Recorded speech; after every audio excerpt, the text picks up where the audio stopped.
Hello, everybody, and welcome to another episode of At the Dinner Table. I'm your host, Vincent Wolf, and we're here with the fellas. We got a new fella in the house, Morgan Striegel. Say what's up, my brother. How's it going, everybody? We also got my brother Deuce and my boy Decked Out Dennis. So Morgan was putting us on game about Donald Trump. So please tell Wolf Nation what you was telling us earlier. Yeah, so since Trump has left office, he now resides with his family in Mar-a-Lago down in Florida. And there's been a lot of, concerns about him living there, and the neighbors don't want him, residing there, but it's deeper than that. When he first initially purchased that property, and I believe it was back in 1994, he signed an agreement with the local government stating that he would not live there permanently. It would not be a permanent address for him.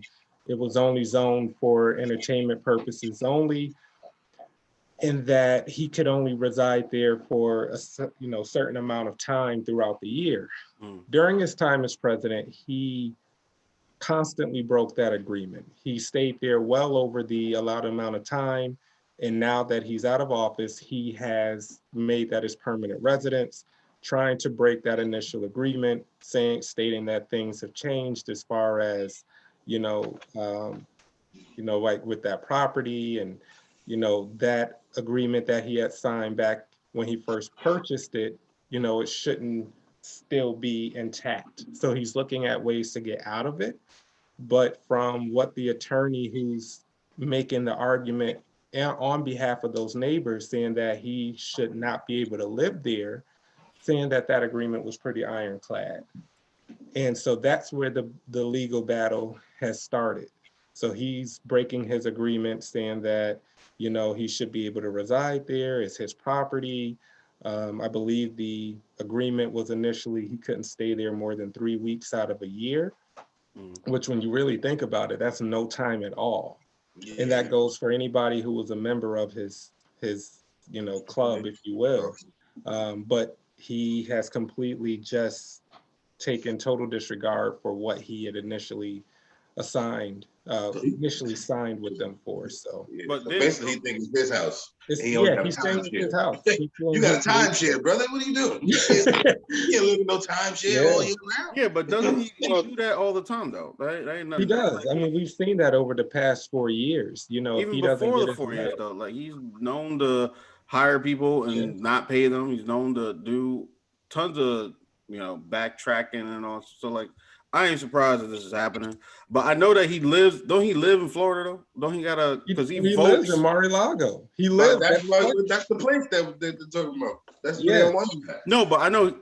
But you were saying that wasn't supposed to be his permanent address. So his main place was in New York, if I'm not mistaken. But when he votes, I know he votes by mail. Oh, he votes by mail because he lives in Mar-a-Lago, but his primary residence is in New York. Okay. All right. No, he actually changed his state of residency.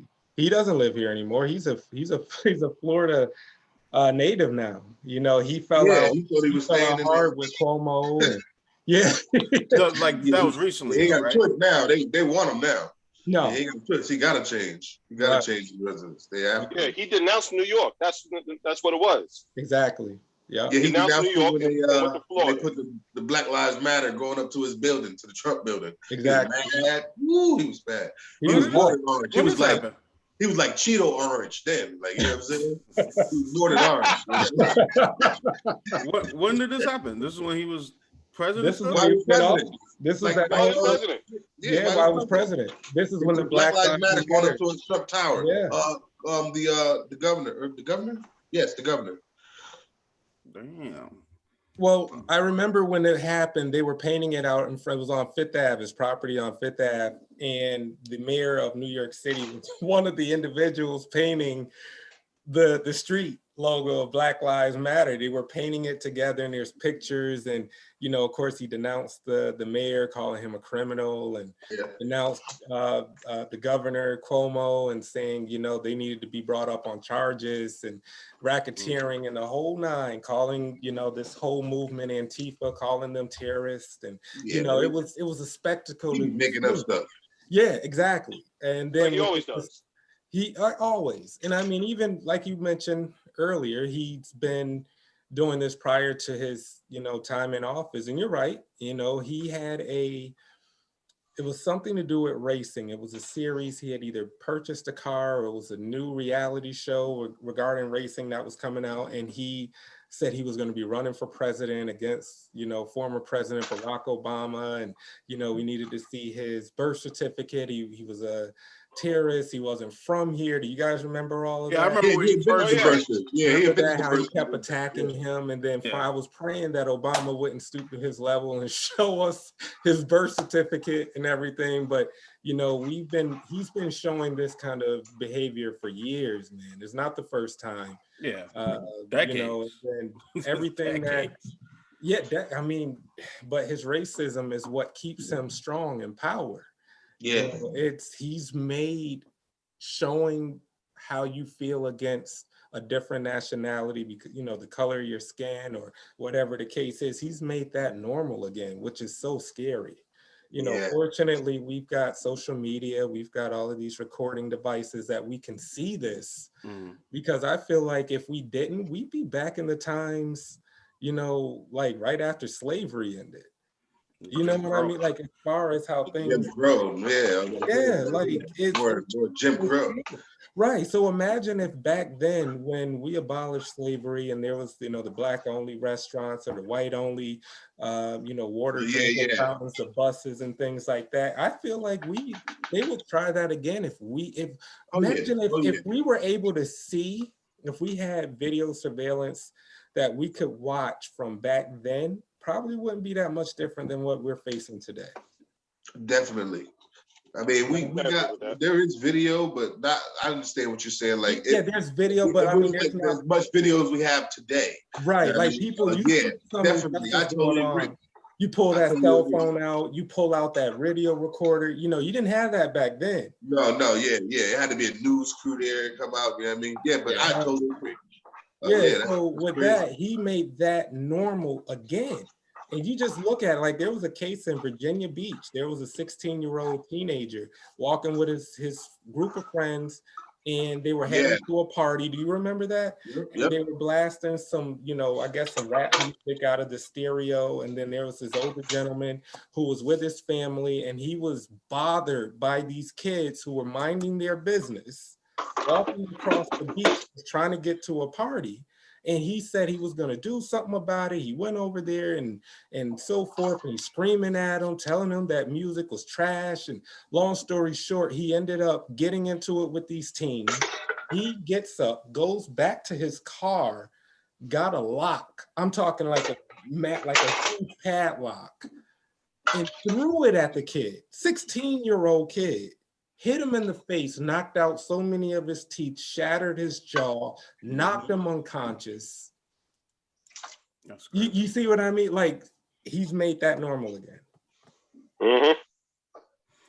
So for one, I hope you all are in noticed that since we got office, a lot of these kids, like a lot of kids, has been getting brutalized by not just cops, you know what I mean, you slamming little girls at school, but you all over. Like, people have been going ridiculous, like against these kids, like people shooting kids just for walking by their house. One kid, I think, just for knocking on somebody's door because he's lost. You know what I mean? He gets shot at, shot. You know what I mean? It's just a lot of things has been going because they feel more comfortable. You know what I'm saying? Now that he has established that.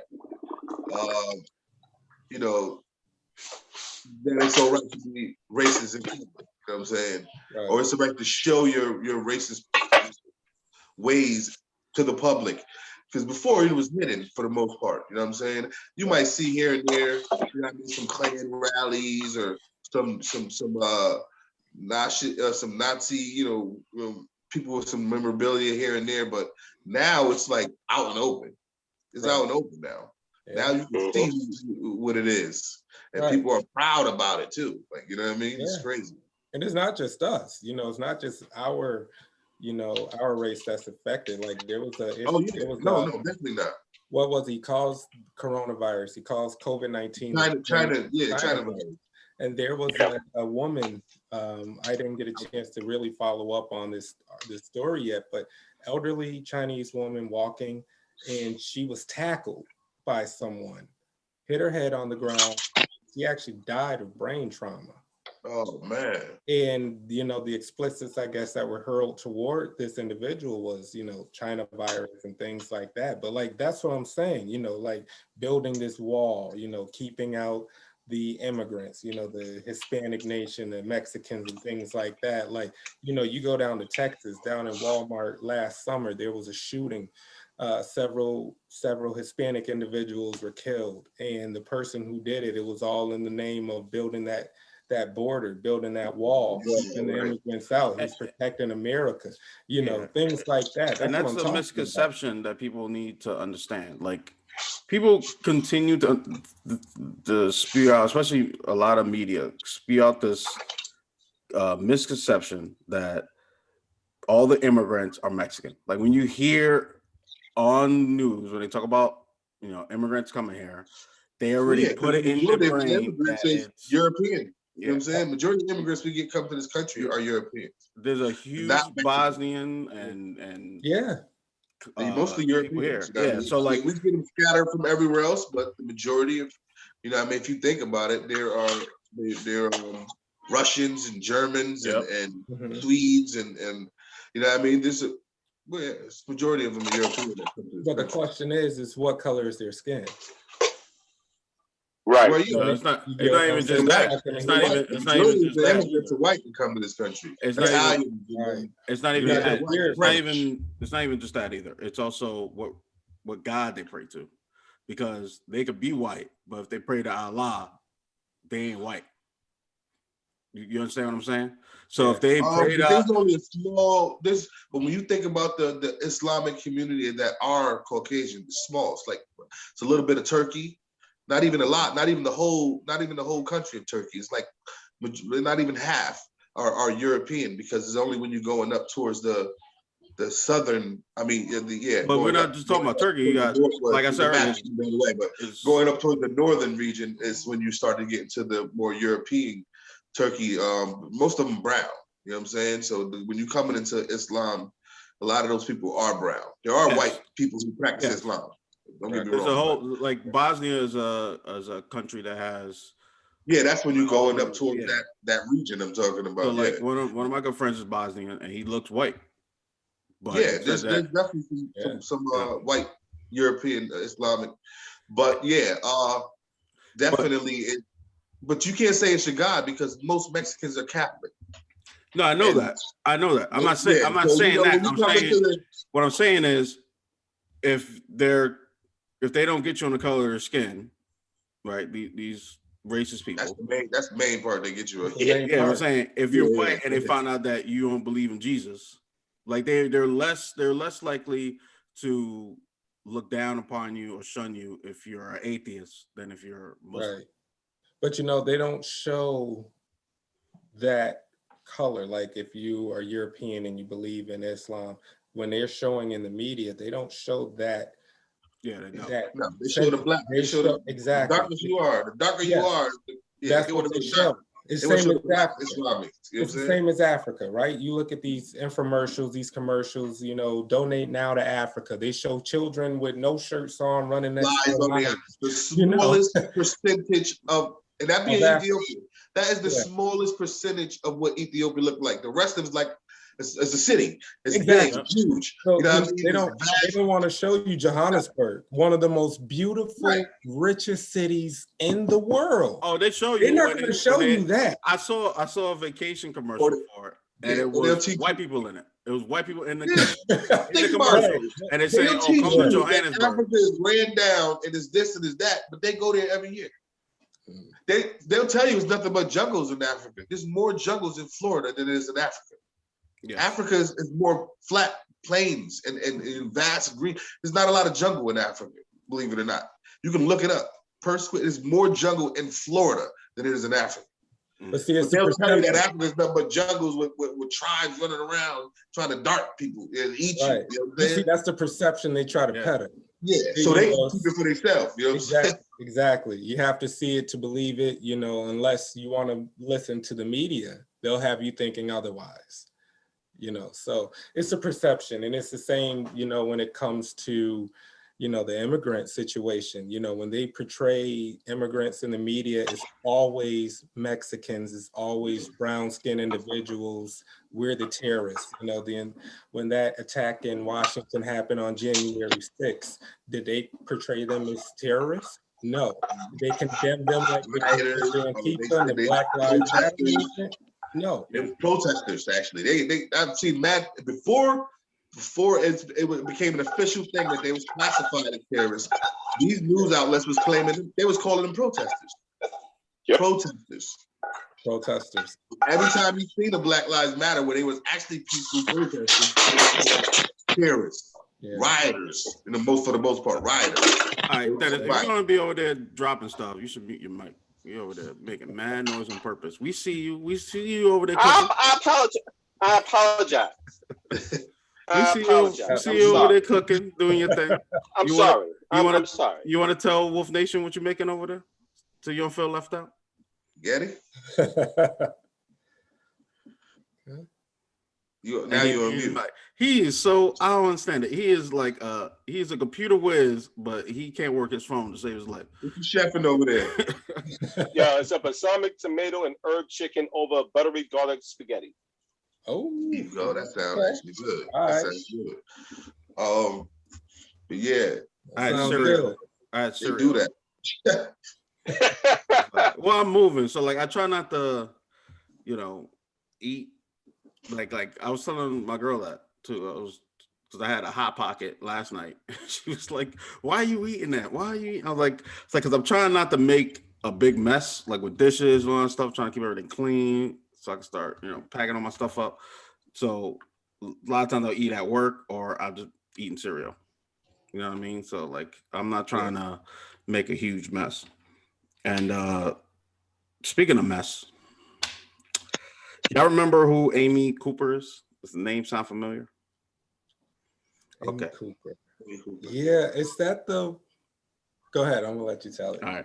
So Amy Cooper, earlier today, who falsely accused a black bird watcher, has charges dropped. The first Karen. No. They dropped the charges? They dropped them? Yeah. She wasn't the first Karen. On. She's in a list of a long line. One of the first. I said one of the first. One of the first.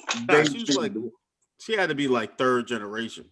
I think the first Karen was they go if you want to get technical, the first Karen was back on the slave plantations. I mean, when they was first Karen was the first Karen was she's still alive today, and she got Emmett Till killed. That was the first There was Karen's way before that. Way before that. But no, she passed. She died. She passed away. Yeah, she died. She just passed. Oh, okay. Oh, wow. She was the first Karen on record. First Karen on record. I won't say she's the first Karen on record. I can't believe they dropped the charges. Well, I'm not surprised.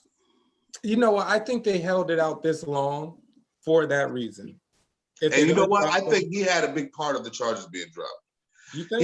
I don't think his initially, you gotta remember, he never called the cops on her, ever. She called the cops on him, and the cops just happened to get on her because it's on tape. Like, you know what I'm saying? Yeah. So, but what I'm surprised that she didn't get in trouble for was, because you know, they black man held him. You dragging that dog around like that, we liable to hang you in the back. You know how they play with their animal, they'll play. You know what I'm saying? No, I'm surprised. Like, it was caught on film that she falsified a call to 911. Oh yeah. Saying that she's in distress. I mean, that should have been out of his hands at that point, because it was proven that she had lied to 911. And I mean, that's a race like that right there. It should have been out of his hands, but I'm sure he spoke, you know, because he looked like the type of dude that would speak out, you know what I mean, as far as like I said, he didn't even call the cops on her. You know what I'm saying? That guy, he's, you know, like I don't know if he teaches there or he's a graduate, but he's affiliated with Harvard. Like, right. Yeah, he's like, you know, so it's just unfortunate. You know, I don't ever want to see anything bad happen to anyone, but you know, it was kind of like a precedent in that matter to show that like it's not okay to falsify a call like that, you know, because you know, you see that time and time again, and it doesn't typically end well for us. That's what I'm saying. Yeah, true. And especially she's like, oh my God, he's hurting. You know, she really was going to extreme. Like she was to the extreme. Like he's accosting me, he's hurting me. Like she went to the extreme. You know what I'm saying? And she knew what could have happened. She knew what I could potentially get this man murdered right now. Like that's what her intentions were. There was no other intentions but to like, hey, I want the cops to come in here and you know hurt this man because he wants me to put my dog on a leash. My dog has more rights than this man. You know what I'm saying? That's basically how they see it. And that's a sad thing here in America. That they know that they have that power. That white people know they have. You gotta remember, there was a law put into place specifically for, and this was during the time of slavery, for white women because they were killing so many black babies that they couldn't go to jail for harming black children because they were doing it so frequently that they had to put a law in, and it still stands. That law still stands to this day, has not been taken out of the law. It's still there.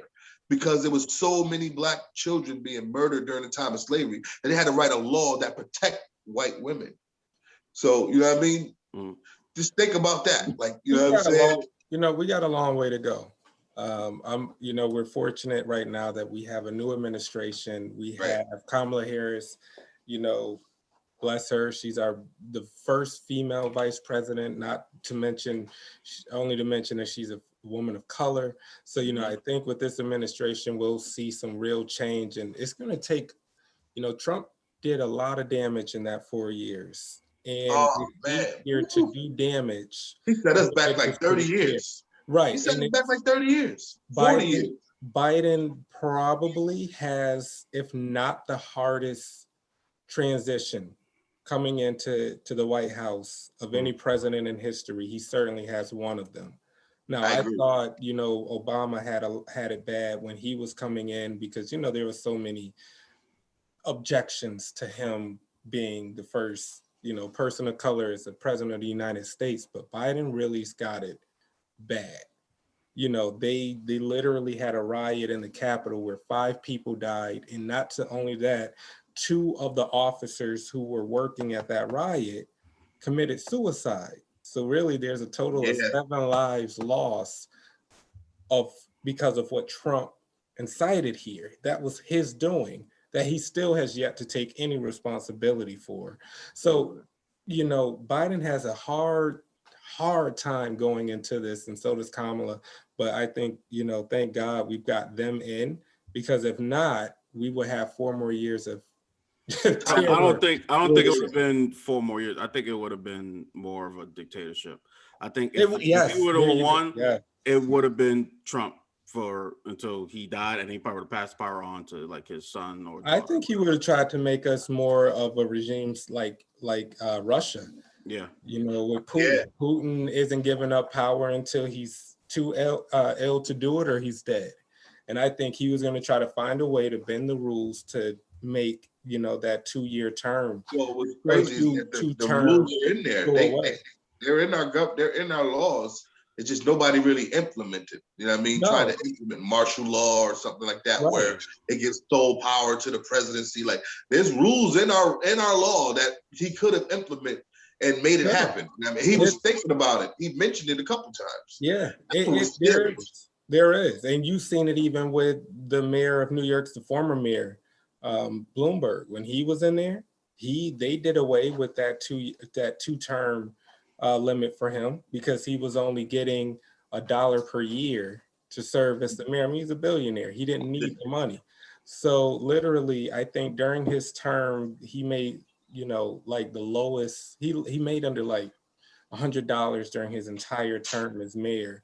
But he served for 3 consecutive terms. He served for 12 years. Yeah, that's so crazy. If he can do that, of course, the president, there's the loophole for the president as well. I mean, we don't know all the bylaws, right? We don't know everything that's written in the Constitution. We don't know everything.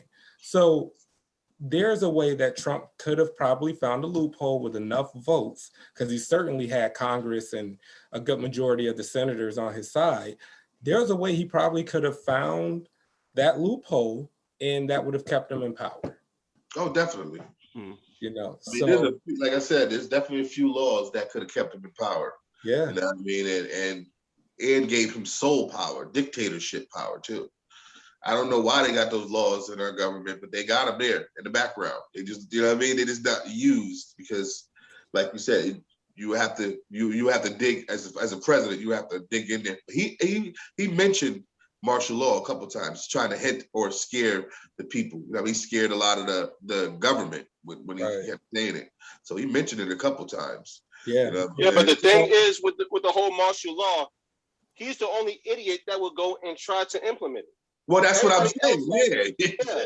Everybody else has sense to go and know that if I institute martial law, I'm going to have a hell of a backlash. This isn't going to be right. Let's find a different way. Trump, on the other hand, he like, let's do what I say. You know what I'm saying? He's willing to do it because he knows that once doing it, he gets sole power. He don't have to answer to Congress. He don't have to answer to the Senate. You know what I mean? UN, none of those things like that. But what's going to happen after the fact? Like, you know what I'm saying? Because you got to remember, those soldiers are not. They don't have to. You can't force them to serve you. You know what I'm saying? I mean, I'm sure there's going to be some that would serve you if he did implement it. But the rest of the average person, they got family and they you can't force them to serve you. Like I've seen soldiers come out like saying it, like, you can't what this dude talking about. We stand for the people. We serve the people of America, not the president. We're here to protect the United States, the people, not the president. You know what I mean? We're not Secret Service. You know? Yeah. Here's the problem. Like, he had such a strong, and he still does, his basis, unlike anything I've ever seen before. It's a cult. We said it all the time. I said it before, but I'm not the only one saying. They're actually standing in the government now. They're classifying his following a cult. As a cult, yeah. Cult. Well, they follow him blind. What's a cult? When you follow a leader that's blind, you don't need any facts, because the facts doesn't matter. You know what I'm saying? Right. You just follow them just on their sheer, I don't know, charisma to whatever. I don't know what it is that you follow him for. You know what I'm saying? But yeah, I don't know. Just on that. I don't know. He's what an entertainer. You know what? I will say this. He is a showman. He is an entertainer. When it comes to putting on entertainment, he is brilliant at that. I mean, the guy's had a reality show, you know, I mean, for God knows how long. You know, he's on his own modeling agency. The guy has done a lot. So he's a showman. So he made his whole entire presidency one fiasco. You know, he made it like a reality show that everybody just could not stop watching. And he had this, like you said, this cult following that, you know, in numbers, 70 million people came out to, or 75 million people came out to vote for this man. And they still follow all he did. And they still love him. It's unbelievable. So he's got that following, and they're scared. Like, people are afraid of that base because they're known to, you know, they've gone to, who was it last month that spoke out against Trump? They actually, Mitch McConnell. Like, people don't realize his house was vandalized. Oh yeah, we talked about that. How they do it. You know, so they went after him and everybody else. They tore his house up, and he was down with Trump. Like, and what's crazy about Mitch McConnell is that he voted. I talked about this yesterday. He voted to have him acquitted, and then minutes later went on the air to denounce him. And said, basically said, "Oh yeah, he did it. He incited the riot, but you voted to get him acquitted." Like, I don't understand the mindset of people. Like, I can't. What I don't understand is that you needed a certain amount of votes. I think all they needed was like 50 votes to have this dude. 65. Well, they already had. I'm saying like, you know, I mean, they already had a certain amount of people. It was like 50 votes. Actually, all they needed was just the Democratic Party to vote. They were talking about this on the news for like past whatever. You know, I mean, even before the verdict came in, all they needed was like the Democratic Party to just go, okay, we impeaching them. They didn't even need no Republicans to do it because they had enough to override this, you know, as far as the voting for that. And I don't know what happened. Like they just dropped the ball. I mean, they really didn't want this dude. It's like you said, it's entertainment. Right. It's entertainment, and they really didn't want this dude impeached. They want to see what's going to happen when he comes back in 4 years. And speaking of entertainment, we got to take a break. So be entertained by commercials while we'll be right back. And we're back here at the dinner table. We're talking about the craziness of what do they call now? The Patriot Party now? That's what they're going to be called? Trump and his Looney Tunes. Definitely not Patriots. That's the opposite of patriotism. You know what I mean? You went into the White House and you literally shit it on the floor. Like, I don't think that's patriotism. You inside the Capitol, took dumps on the floor. You know what I mean? You tried to assault. You went in there. They tried to kill Mike Pence. They went in there to kill Mike Pence. They had OC. She was talking about being trapped behind her bathroom door. Yep. You know what I'm saying? They didn't know they in her office looking for her, but she's, you know, because she's kind of small and petite, so she was able to hide behind the door. Right. Scared. She was terrified. You know what I'm saying? And yeah, no, that's absolutely the opposite of patriotism. You know what I'm saying? Right. Believe it or not, Black people are actually true patriots to this country. We fought for it since the beginning, during slavery and after. Mm-hmm. After all that we went through in this country, we still fought for it. During Jim Crow, we fought for it. Like, if you wanted to put the actual what patriotism is, that'll show you what it is. Because when your own country is dogging you out and you still fight for its liberation, its freedom, and the people, and that's patriotism. You know what I'm saying? That's the epitome of patriotism right there. But they don't want to classify us as patriots. We're outcasts. We're POWs to them, you know, still, which is crazy. We talked about this movie because you were talking about Patriot. We talked about the movie Judas and the Black Messiah, was dropped on Friday. Did you get you didn't get a chance to see it yet, right, Deuce? No, but we can talk about it. I know the history of Fred. Yeah. I know it. So I'm going to watch it regardless. It is a good movie. No spoilers in history. You know what I mean? Yeah, like it is, you know, based on, you know, true events. So like it's a really, really deep story. To me, I feel like this story is how they got the story to do Donnie Brasco. You remember the movie Donnie Brasco? Yes. So I feel like they took the same idea of what the government did to Fred Hampton and the Black Panther Party. Well, you think about it, that was the same thing they did to Marcus Garvey. No, I'm talking about movie-wise. I'm talking about movie-wise. I'm not talking about like. Yeah, I'm just saying the history because it happened for real. So the same thing they did to Marcus Garvey. You know what I mean? Somebody had somebody in there. I mean, even though he, you know, same thing they did to Malcolm X. Yep. The guy actually, there's a whole documentary out with the guy saying, hey, yeah, I was hired by the CIA and I'm the one who killed Malcolm X. He says it blatantly, like, you know what I'm saying? Because, you know, they thought it was somebody, they thought it was other people who did it, but this, you know what I mean? They've been doing that to us for a long time in history, so that's not. So if you get a chance, check out the movie, learn some history. But I also got into this debate about this movie. Now, the debate was that British actors, Black British actors, are coming over here stealing roles of American Black actors.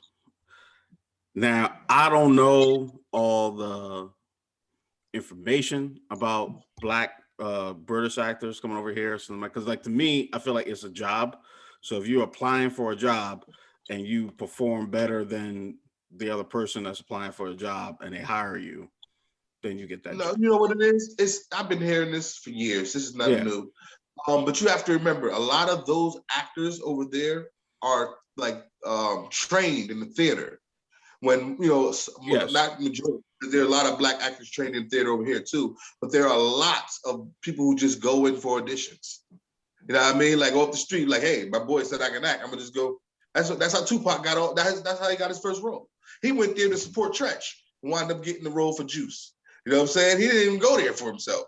They was like, "Here, you try it." He was like, "Hey, I'll try it," and he became, you know what I mean? Well, we know, but I'm just saying, like, so I can understand because they were mad about the Martin Luther King, but I mean, did you see the movie Selma? Did that dude embody who Martin Luther King was? That's what I think. Like, to me, I feel like if the actor is doing the role right, and it's making you believe in the role, no matter if it's fictional or non-fictional. If you believe in the role and it's making you, keeping you entertained in the movie. No, the reason why I say that is because one of the people in the thread I was reading brought up how in mafia movies they don't put a Jewish person or a German person or whatever to play in a mafia movie. That's a lie. I know that, and you know. Because I was about to say, Warren Beatty played Bugsy Siegel.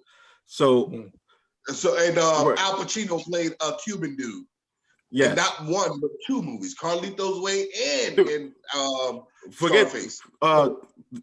That right there shuts his whole argument down. Actually, you want to really shut it down. Al Pacino played a Jewish dude in the new Amazon series, The Hunted. I watched that. Yeah. I watched it. He played the hell out that role too. I had to look it up. I was like, "Yo, is this dude really Jewish?" I watched it. The guy that show made me look up high fructose corn syrup. You know what I'm saying? And stop consuming it. Like, that's where I got it from. But believe it or not, that guy he's playing is a real person in history. So it's not like he's playing some fiction. He's playing a real person that actually went around hunting Nazis around the world. That's who he's playing. He's playing a real character.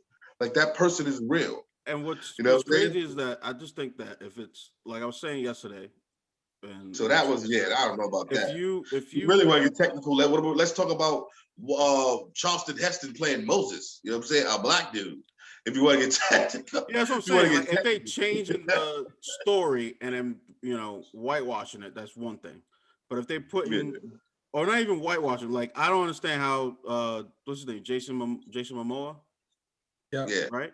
I don't understand how he played the Mexican in Once Upon a Time in was it Venice with Bruce Willis? Because he can actually look like a Mexican. Right. He's a person of color. But he looked like I was telling you yesterday. They're colored people. Yeah, but he looked like the dude who played Machete. Let's get his name. The dude played Machete. All right. You ever seen Colombia with Colombiana? With homegirl? Colombiana. Yeah. The guy who played her uncle is a Pacific Islander. He's from the same place Jason Momoa is from. Right. And guess what? In a Centurion, he plays Jesus. He plays a Colombian dude in one movie. He plays Jesus in another movie. So, you know what I'm saying? Yeah, and it's just like I told you yesterday with Yokozuna. Yokozuna is played from WWE.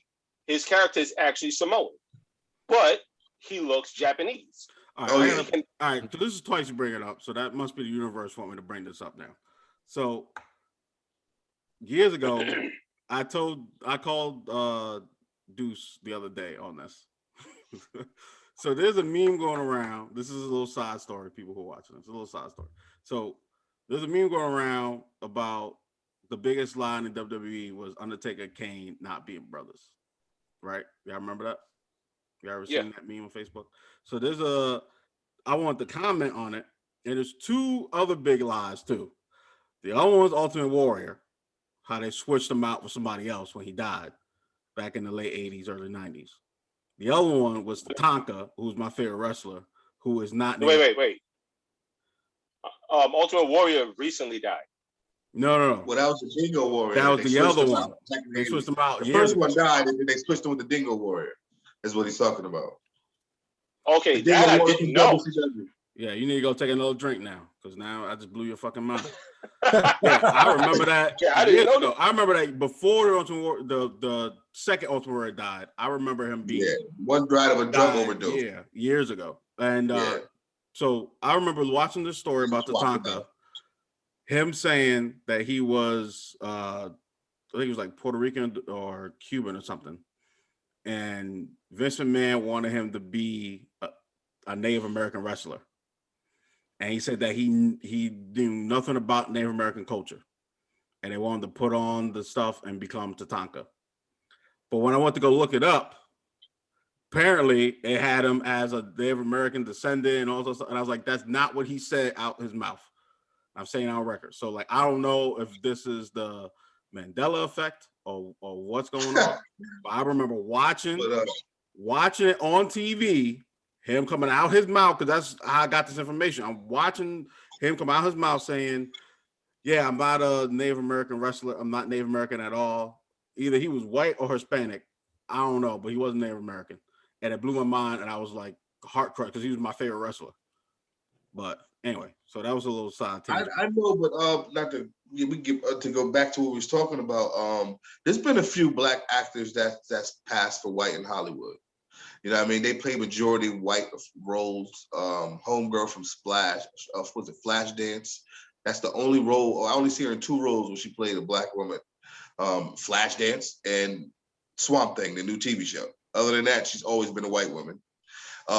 Vin Diesel, you know what I'm saying? Only in The Man Apart is he played a black person. You know I would say The Rock. He always played a white person. I would say The Rock is always. I was about to mention The Rock. The Rock is one of the biggest ones that usually. Except I mean, but see, you know what? The Rock plays in both. He don't just play white. Yeah, that's what I'm saying. Like he plays both. He goes back and forth. But like homie from his movie made me mad. His movie from Prison Break.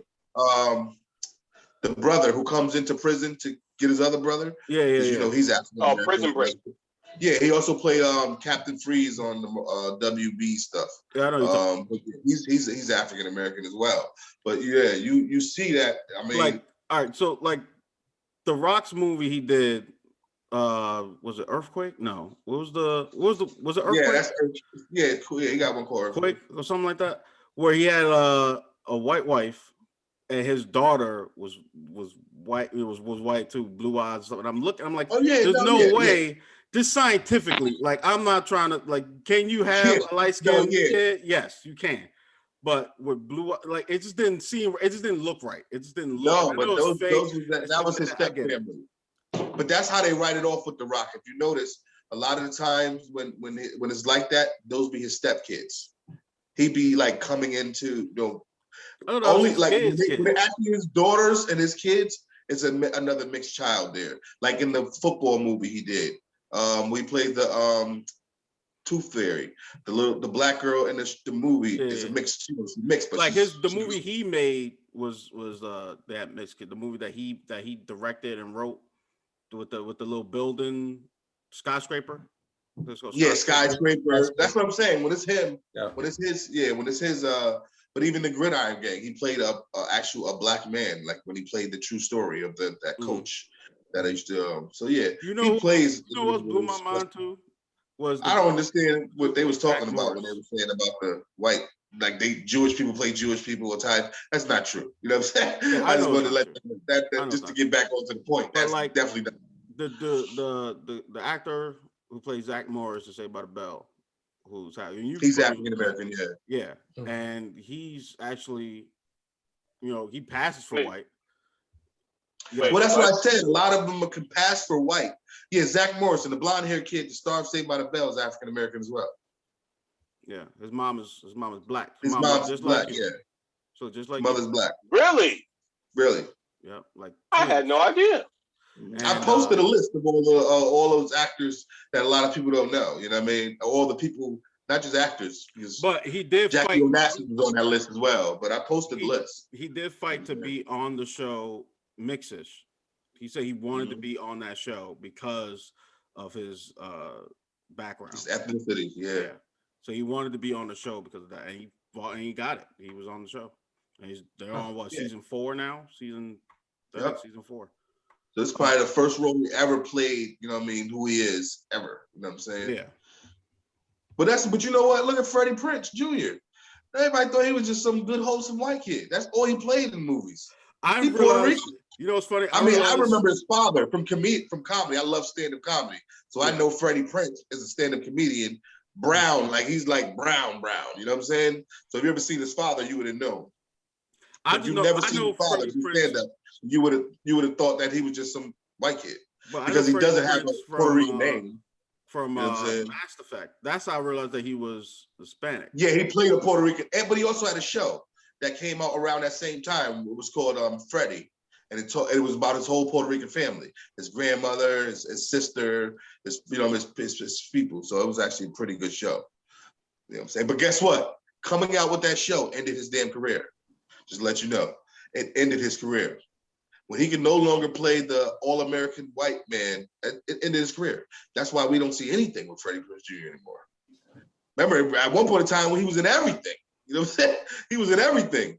Kiss for the first time, this, that, and the third. You can name tons of American, those rom-coms. He was in almost all of them. As soon as he came out with Freddie, the show where he played a Puerto Rican dude, you know what I'm saying? His showing his real self. Nope, Hollywood was like, nope, that's it. You ruined your shot, buddy. You know what I'm saying? Speaking of shots, this story has been blowing up like crazy, and it's about Josh Whedon. We talked about that dude before. Yeah, his apparently him being hard on some of the actors when he was doing Buffy is blowing up more. So the dude who played Angel, Josh, what's his name? Boreanaz. Yeah, Dave Boreanaz. Yep. He spoke out about it as well. So like this story is just like blowing. It's like every week there's like a different actor coming out. Watching Angel. It's crazy. That's my show. So actor David, is it Boreanaz? Boreanaz. Yeah. Who family played Angel on Buffy the Vampire Slayer, is the latest cast member to express support for former co-star Charisma Carpenter, who allegedly that's Cordy. That was Cordelia. You know what I'm saying? Charisma Carpenter. Yes. Oh, she had it hard. She's just mad though. She wanted to be Buffy. If you want to get technical, I remember her talking about it. She wanted to be Buffy, and he was like, "No, you're not good enough to be Buffy. Hey, you could be this little side character." You know what I'm saying? And she really wanted to be a star of the show.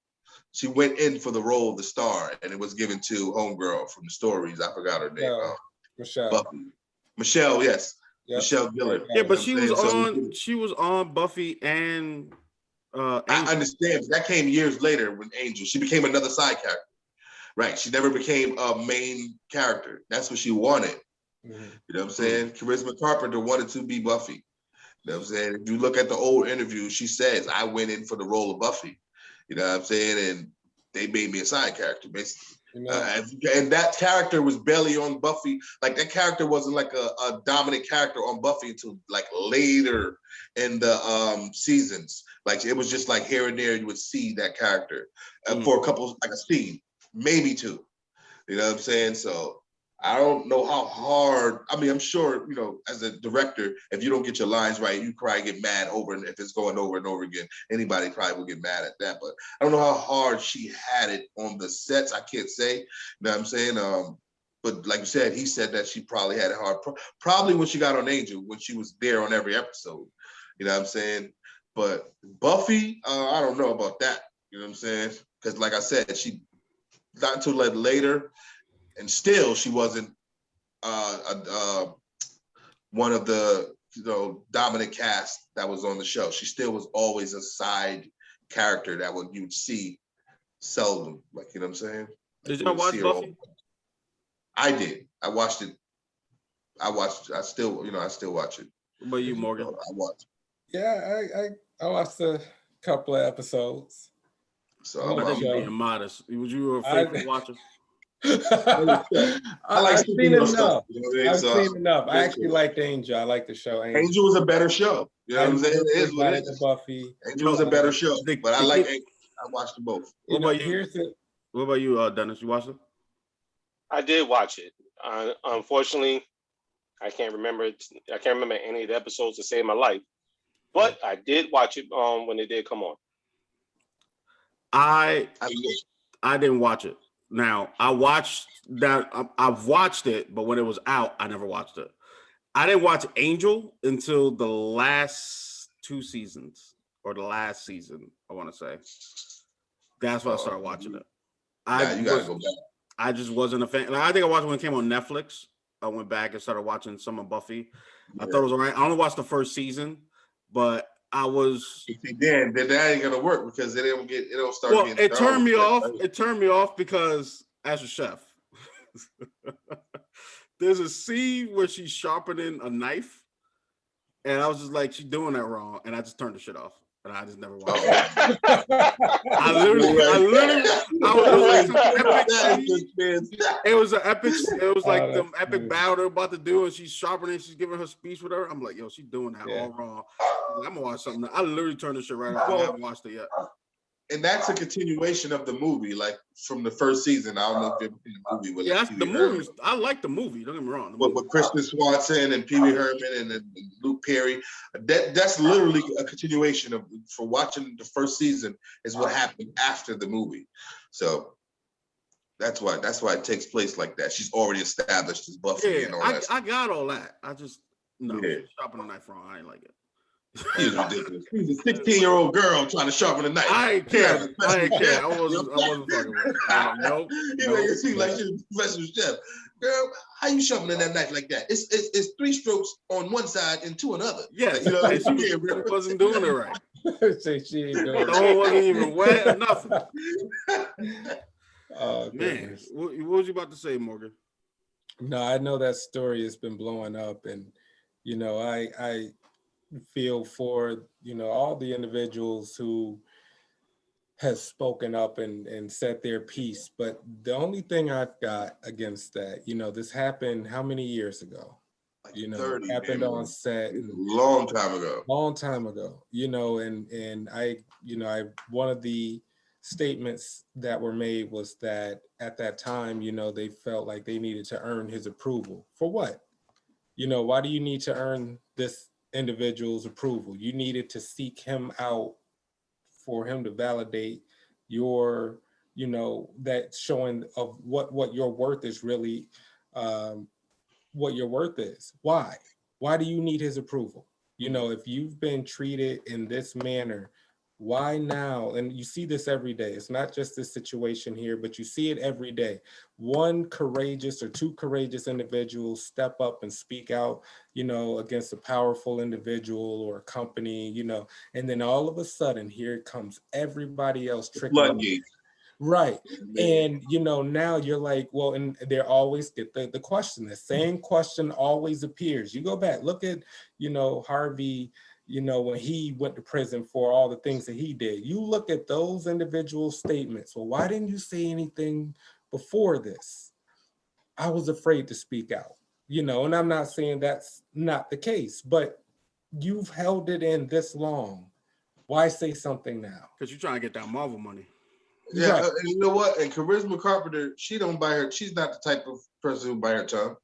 I've seen her in many interviews. She she's not like reserved, you know what I mean? And timid. She's not that type of person. She's kind of like the person we see in the show. Like she's outspoken. So for her to hold it back this long, I mean, what exactly is she saying he did to her? Like what he yelled at her on set?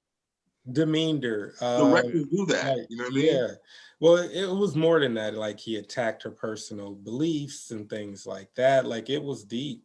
Okay. It was really deep as to what was stated, what he did to her on set. And like in these things that she listed is very traumatizing. Like that would be something that, at least for me, it would stay with me for the rest of my life. Yeah. If you demean and it just intelligence. Right. And it floors me like, why now? It blows up now. This should have been a movement way back when. You should have gotten him out of that position then. Well, he was keeping her employed so she was allowing him. And you know what?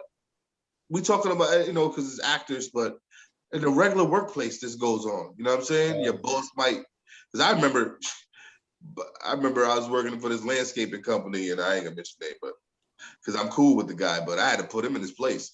I put him in his place so bad, he made his kids call me uncle. You know what I'm saying? Because we was about to throw right in front of his kids. You know what I'm saying? Because he thought, I worked with a lot of people who barely spoke English, and that's what he hired. You know what I'm saying? I'm not gonna say where they're from, but it was like me, a Puerto Rican dude, and this other white dude who was like from United States. And so me and him was doing something, a job. It was a big job, you know what I'm saying? And he said to do one thing, but he meant to say to do something else. But instead of being one of those people like, oh, my bad, I meant to tell you to do this, he was, he tried to blame me, you know what I'm saying, for it. So he was yelling like he would yell at these other individuals at me. And I was like, listen, bro, you're not going to, effing talk to me like that. And I walked up on him while his son was there. And it was just me blacking out. Now I'm young at this time too. I'm just letting him know, like, I don't disrespect you. Don't ever disrespect me. I don't care how older you are. I don't care if you are my boss. You will give me the respect I deserve. Because if I respect you, you better respect me, or I'm gonna take my respect, basically. And he was like, he apologized, and ever since then, he's like, "This is Uncle Walt. This is your uncle right here." But yeah, it was just, I know it happens in the work. It happens in the workplace. Period. Sometimes we allow our bosses to talk a certain type of way, because we don't want to lose that job. And I think he kept her employed for well over 15 years. You know what I'm saying? When you think about it, because Buffy went on for 9 seasons, and then Angel for another 5 to 6 seasons. So, you know what I'm saying? And then I've seen her in other of his other spinoff shows, that he's done. You know what I'm saying? So I think that it probably was her not wanting to lose that income.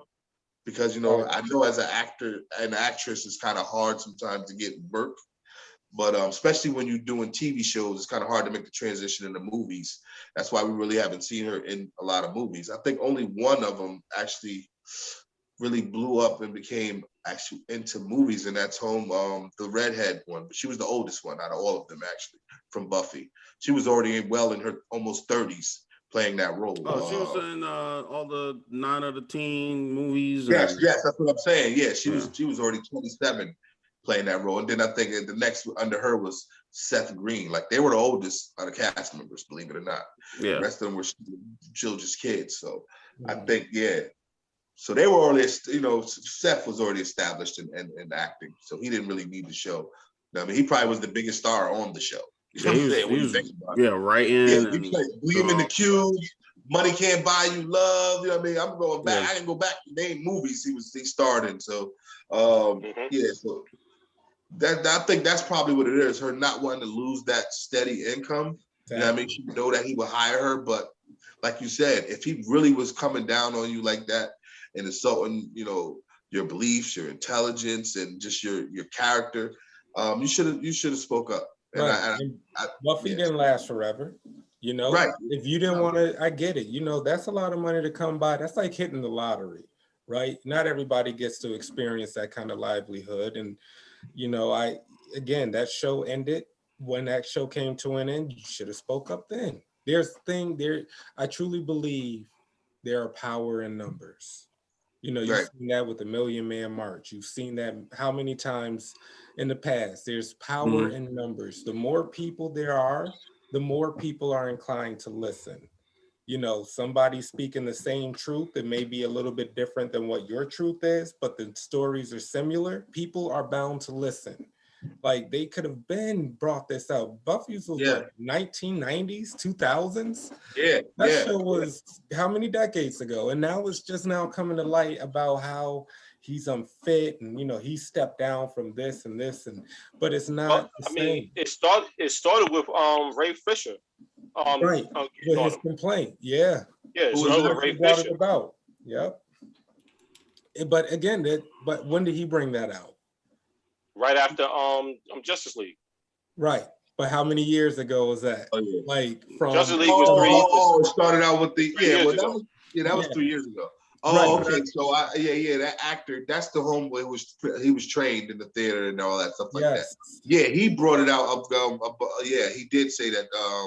And what's crazy is Justice League.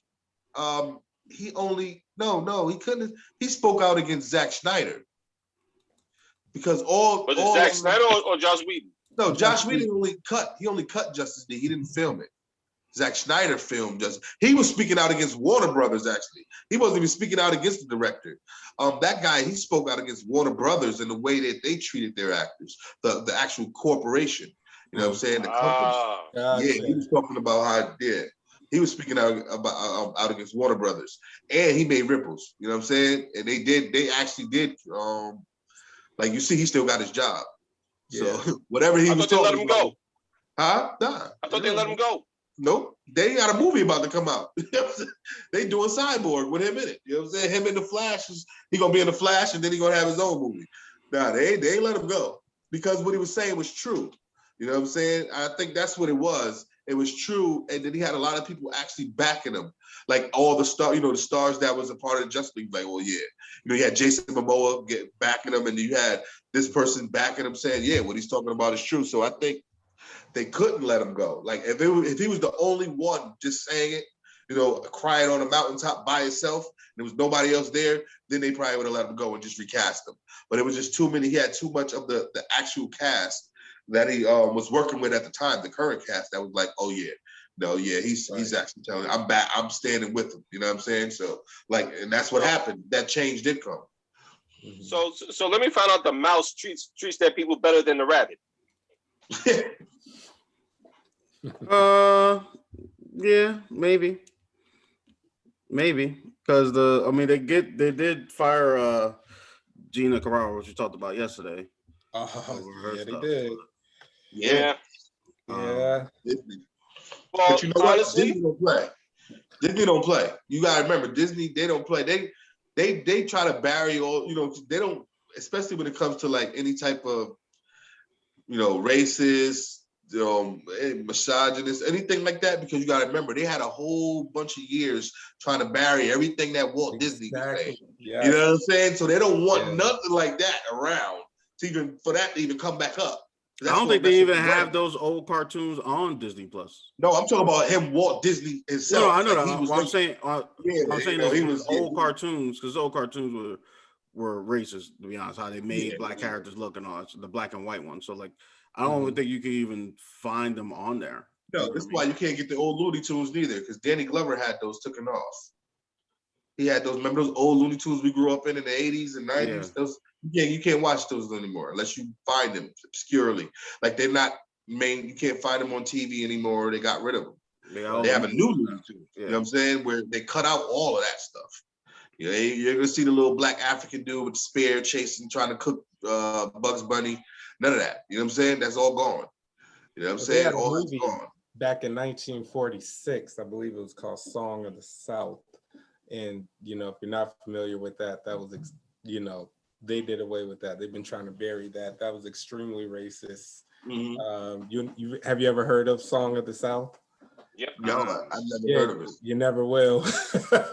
They've been trying to. Trust me, you can do a Google search for it. Yeah, I'm sure you can. Look it up. You got to look up, Song of the South. It's extremely racist. And, it's probably their most offensive one to date.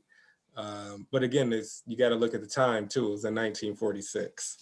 Wait a minute, is it a cartoon? I don't remember. Half cartoon, it ain't half cartoon, half humans in it, right? Yeah, they have humans in it. Yeah, I did see that. 1946. I've seen it. Yeah, I see that. I did see it. I know what you're talking about now. You know that movie? Yeah. Oh, with the black dude in it. Yeah. Yes. Yeah. It's with Bear Rabbit and the black guy. They like singing and dancing together. Yes, there it is. I know exactly what you're talking about. Yeah. So they had to live that down. And then, there's been some incidents at their theme parks. I remember that. You remember that? That was just a couple of years ago. So they've been trying to live that down. So anything that shows them in a negative light, they are axing it, cancel culture. Right. Yeah. That's what I was saying. Like, so whatever she said, it was, they couldn't, because at first they were just thinking about letting her go. You know what I'm saying? You had people, they said it was gonna let her go, but you had people petitioning, for her to keep her job. Right. But they like, nah, we just gonna replace her. You know what I'm saying? We just gonna that character's out of there. People don't realize because we don't want nothing like that in our organization. People don't realize you got a following, right? You have a big following. You've got that audience. You can't just say anything anymore. People take things a certain way.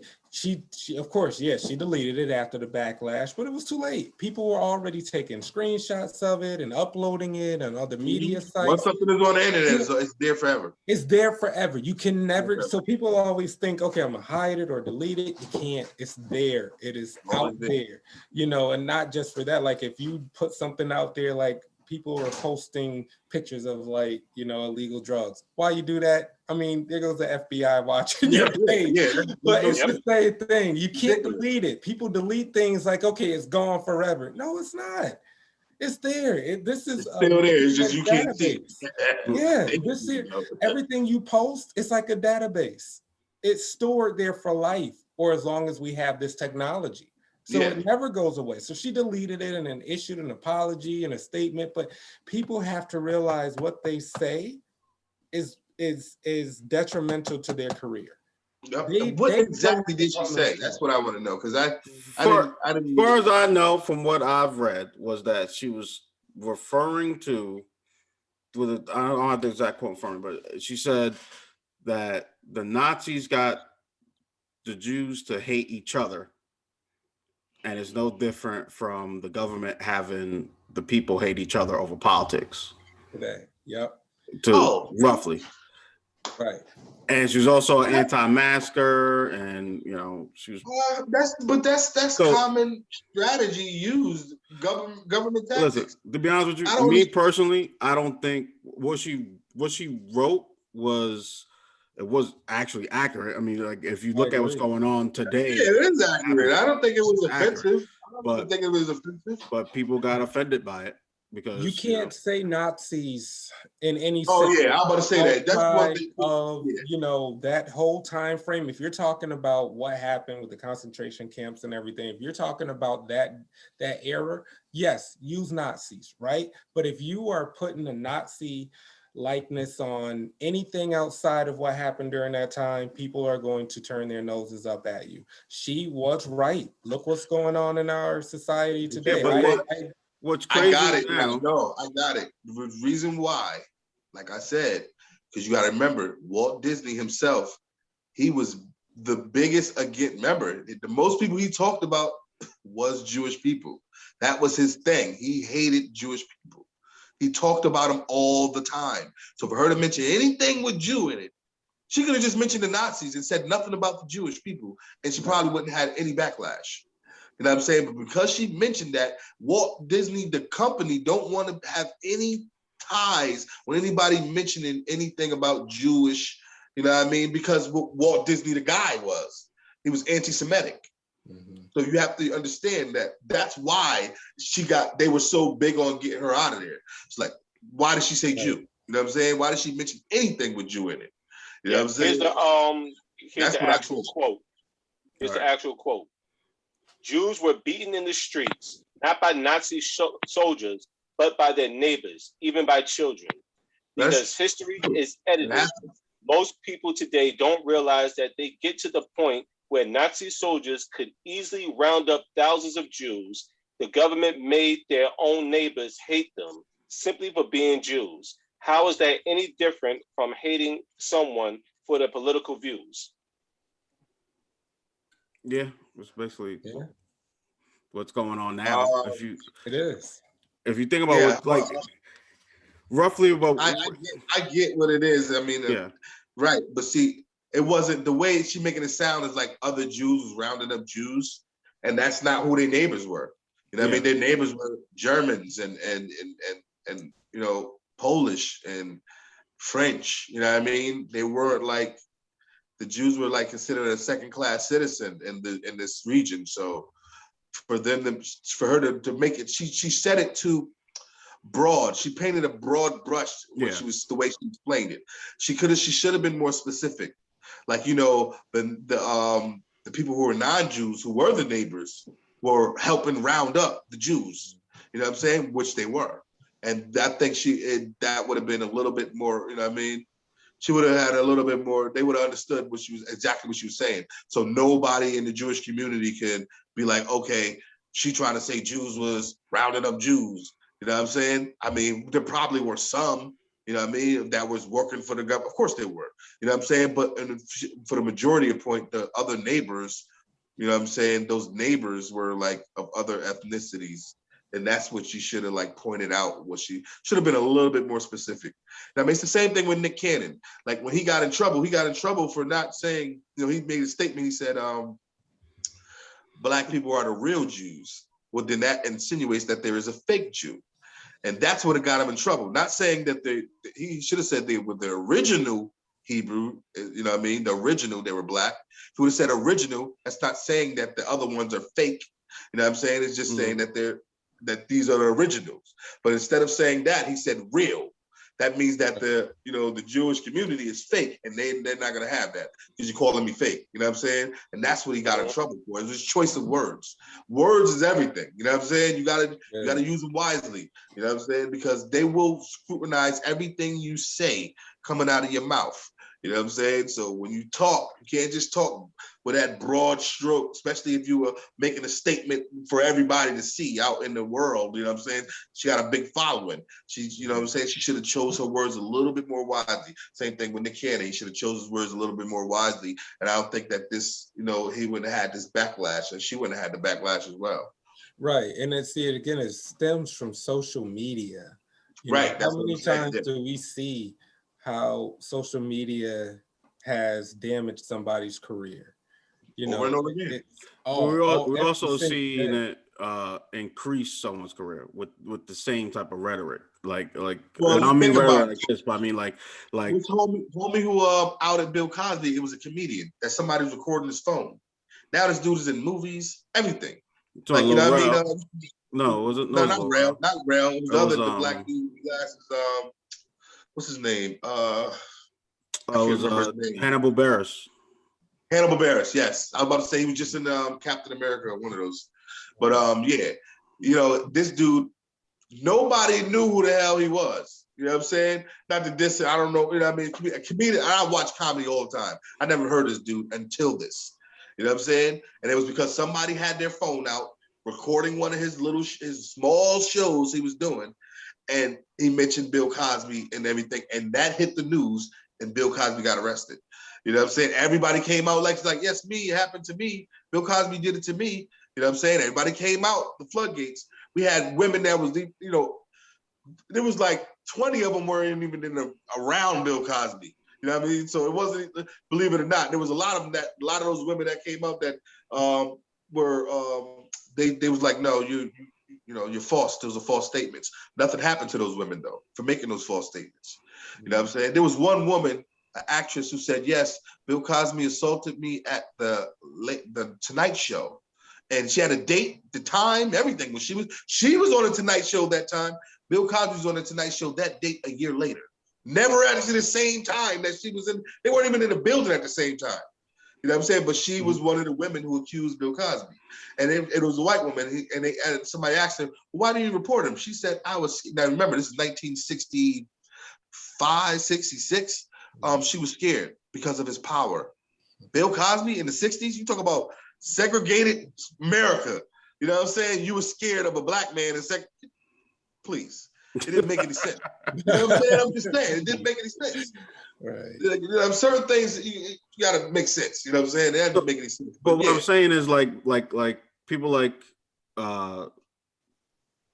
Marjorie Taylor Greene, who had all this racist and crazy shit that she was doing on her social media, got into power. I mean, her power got limited, but she got into power, spreading all that crazy shit. Oh yeah, what's the other little blonde chick? Charlamagne was up on her show. She always spews hate. You know what I'm talking about? I think I'm talking about. She's real skinny. I can't remember her name. I try to block out her name. Tommy Lauren. Yeah. Talking about Tommy Lauren. Tommy Lauren. Yeah, not to give her name. Yeah, she crazy too. There's another one. That blew up on social media. Yeah. So yeah, you know what I mean, spewing hate. All that crazy shit. So like it's a double-edged sword. Sometimes it will work for you, sometimes it won't work for your ass. Well, but like you said, she spews all of that hatred, but she's known for that. That's what she's known for. So of course her backing is tailored for that. Like, right. Incident, with this individual with Disney and everything like that, she's not known for that. That that's what it is. Everybody. So of course, it did. Yeah, Right. blindsided me. I didn't see it coming. Honestly, Yeah. I didn't even recognize who she was. And I said her name. I was like, who is this? I was Right. like, oh, I've seen her. But Yeah. like, yeah, like and this goes back to like Donald Trump. He's known for spewing that kind of, Rhetoric, out of his mouth. Yeah, that rhetoric, and it's terrible. But his following, his base, that's what they're used to. So when he says something like that, and these individuals say things to that nature, it's not surprising. You knew it was there. It showed, it manifested. It's there. It's been on the surface. You know it. But when certain individuals say things that are out of character, you didn't see it coming, that's when it damages their career. Yeah. But if you're known for it and that's what you are, advocating, that's what you are projecting out into the media, then yeah, people are going to jump on the bandwagon. They're like, you know what? If they can show it, so can I. You see what I mean? But Yeah. that's the But problem. I think, you know what I think it is? I think for the most part, it was her wording and her I think it's more of a misinterpretation of what she was trying to say, what she was trying to convey. What she was trying to convey was what she was trying to get across was true. You know what I'm saying? What she was talking about as far as the government doing this, causing people to be at war with each other. You know what I'm saying? Which, that's the true government, especially during this campaign, well, the last campaign, that's what it was doing. You know what I mean? It was putting Americans at odds with each other. You know what I mean? So, and I think that's what she was trying to say. I don't think she was actually trying to point out, like, say something bad about the Jewish community or, be anti-Semitic, which how it's being taken. You know what I'm saying?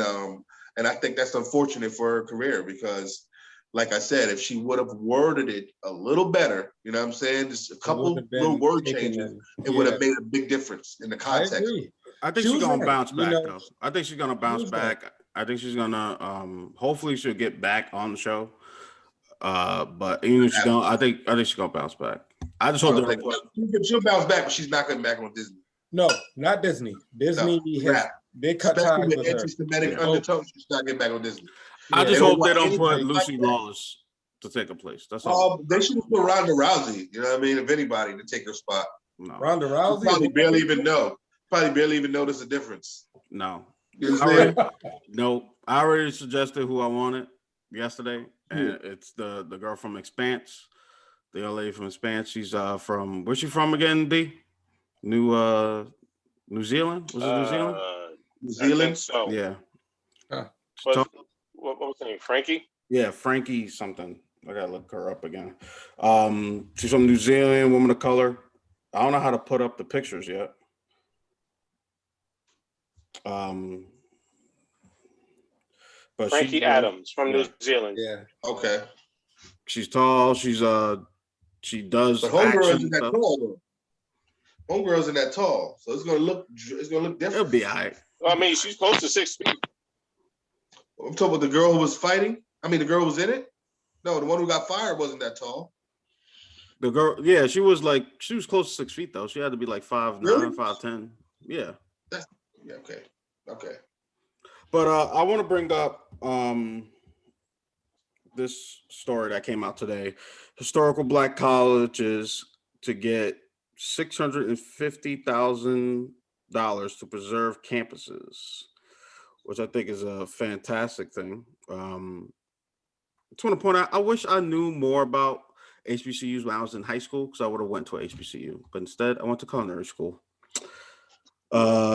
This is coming from Orlando.com. We got an aunt that's actually, signs off for who gets into one of the HBCUs. At Morehouse. My aunt is basically like a assistant, to the dean, the person who signs off. I don't know the exact terminology. Who says yes or no, you can get into the college. You know what I mean? She's in admissions office. Yes. All right. I mean, if you go to Morehouse, she's the first picture that pops up. You Google it. You know what I'm saying? You see Maryland. Well, when our network get up and running, and we start, get her up there. Yeah, I'm gonna go to HBCU. I'm gonna pull a Nick Cannon and get a degree in something. Several historical Black colleges. You probably can always get in there. You know what I'm saying? Several historical Black colleges and universities will receive more than $650,000 in grants to preserve the campuses as a part of a new initiative announced Tuesday. The funding for the HBCUs comes as leaders of colleges and universities continue to advocate for additional funding nearly a year into COVID-19 pandemic, which has threatened the survival of many already chronologically underfunded schools. Details about the initiative were shared with the Associated Press ahead of the announcement. So I think this has I think this is part also of the Trump thing. I was about to say that because Trump just gave them funds and that they don't have to pay back, because usually they do get funds, but they're required to pay it back over a certain amount of time. But like he just gave out funds to the HBCUs that they didn't have to pay back. You know what I mean? So he gave them a grant initially. Yeah. Yes, he gave them. So they got grants that they don't have to. But it was a part of I want to say Bush Jr. started it, and then Obama. Yeah, but they was actually had to pay it back. That's the thing. Trump modified it so they didn't have to pay it back. Right. So they did have to pay it back under Bush Jr. They wanted the money back over a certain amount of time. And then I think a loan. It was basically loan. It was a loan. It was a loan under Bush Jr. It became just grant, like you said, a full was it Pell Grant? I think that's what it's called when you don't have to pay it back. You did it under the Pell? I'm not sure. The one they don't have to pay back. They didn't say exactly what type of grant it was, but they didn't have to pay it back. I remember that it being they didn't have to pay it back. He made sure people knew about it because he talked about it in every single interview once he did it. You know what I'm saying? He wanted you to know, like, I did more for Black people than any president. Oh yeah. I mean, I don't know if you remember that. That's what he was talking about. Yeah. He was talking about that specifically, about what he did for the HBCUs. You know what I'm saying? That was his main thing. Like, you know what I'm saying? Every time he mentioned that, you know what I'm saying? Besides Lincoln, I did more for the Black community. That was his thing. You know what I'm saying? He literally said, besides Lincoln, he did more for the Black community. He said, and that's up for question. You know, because they say he's freed the slaves, but we know he really didn't free the slaves. Which is true, but I'm just saying. It is good though. I'm glad we have a grant now for that. Yeah, it's going to help out a lot because a lot of those buildings were being, they were very old. They made an old facility, so they're going to hopefully they'll be able to last long. You know what I mean? Make sure they stand the test of time, so they'll still be around. And I know, to like not redo, but to keep the infrastructure up of those buildings and everything like that is extremely expensive. Yeah. But it is a step in the right direction, and hopefully moving forward, we can start getting, like we'll see grants for 1.1 million and things like that. And I think if we continue in this direction, it can happen. That kind of money, like I said, it's not to complain or anything like that. It is a step in the right direction, but look at the cost to see what it would cost, like just one building. I don't know what the foundation looks like right now. I don't know what kind of work needs to be done, but if you're looking at like the piping, plumbing, you're looking at the labor costs, you're looking at the everything in one building that could run you well over $1 million. Absolutely. Yep. So I would like to see that expand out more. I'm not complaining about that. I would just like to see that grow as time goes on. But it's a step in the right direction. We definitely need it. So. Yeah, I agree though. I agree. I mean, and I always wonder, like, I mean, it's happening now. I see a lot of these stars, they actually donate to HBCUs.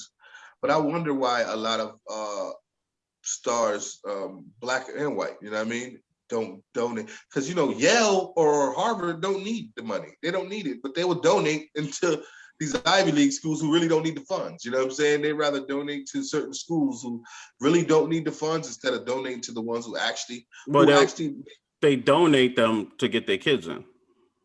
Right. Well, yeah, I know why. And a lot of them donate because, like, I'm an alum from Syracuse. Yeah, I went to Syracuse University. So a lot of the people who donate to that university, they're doing it to get their name in a wing or get their name on the that too. building. Like we've got, I think, who was it? It was a New House or something like that. One of the schools, somebody donated like $7.5 million, just, and they got their name on the building.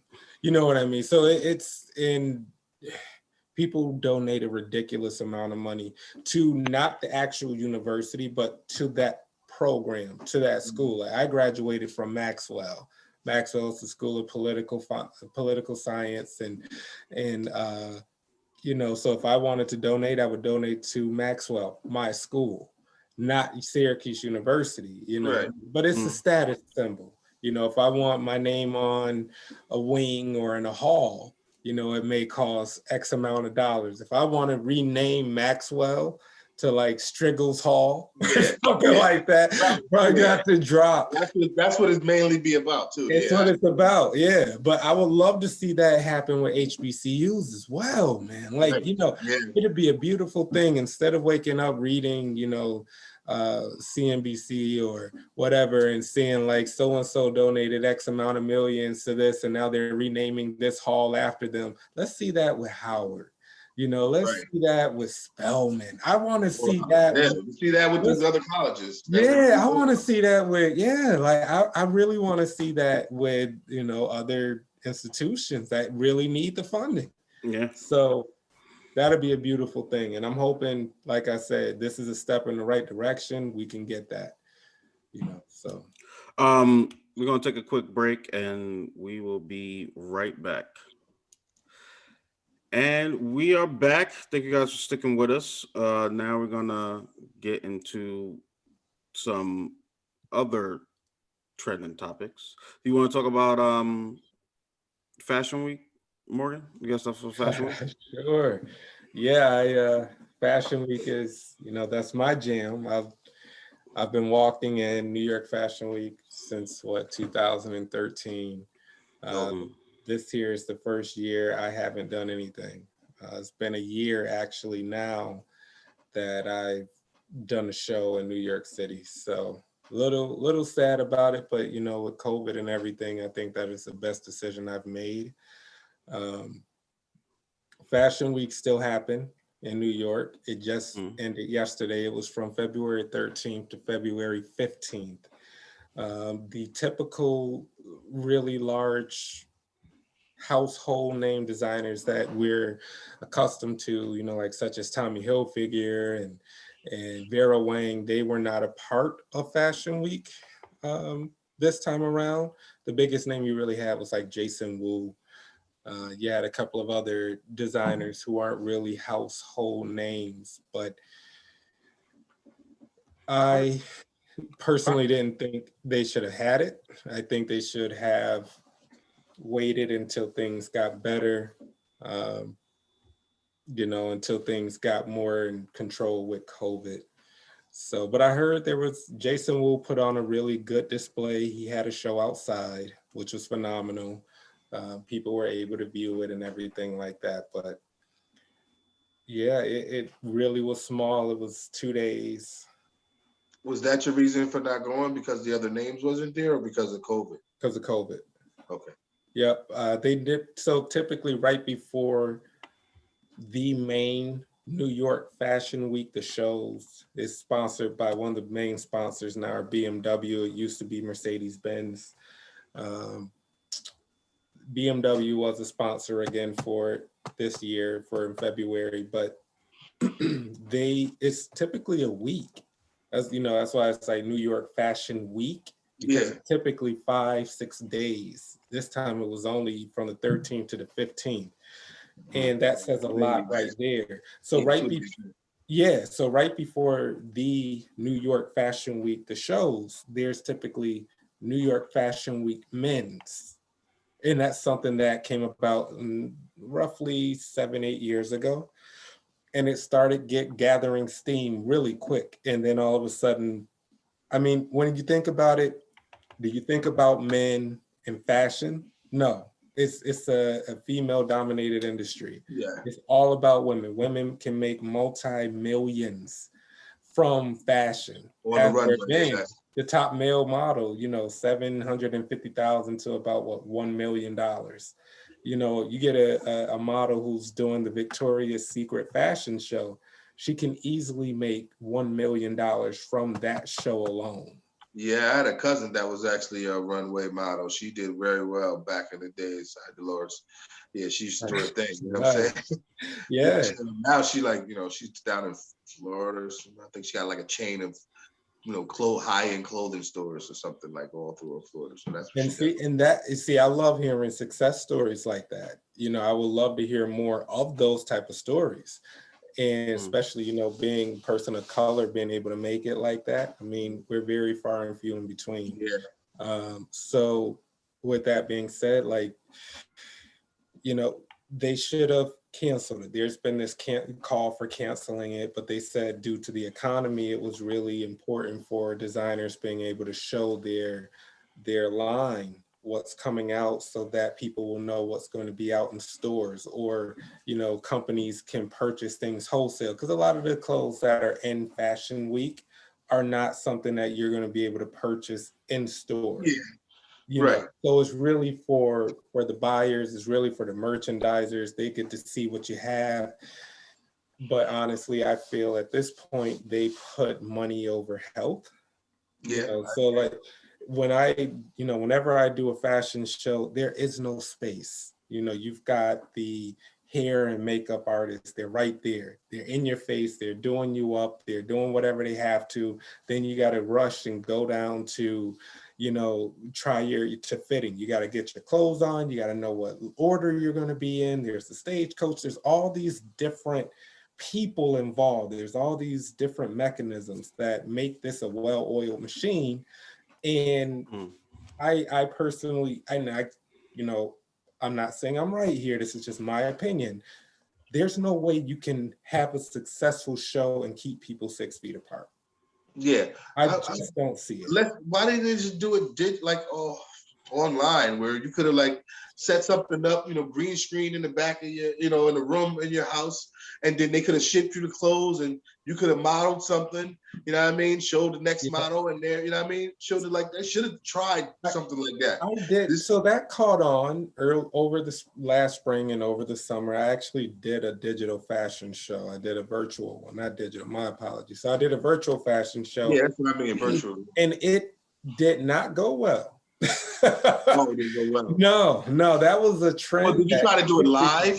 Did you do it live? Get it live. See, I'm saying don't do it live. And do it. Well, right. Get all the footage, edit it up nicely, and put it together a nice presentation, then put it out.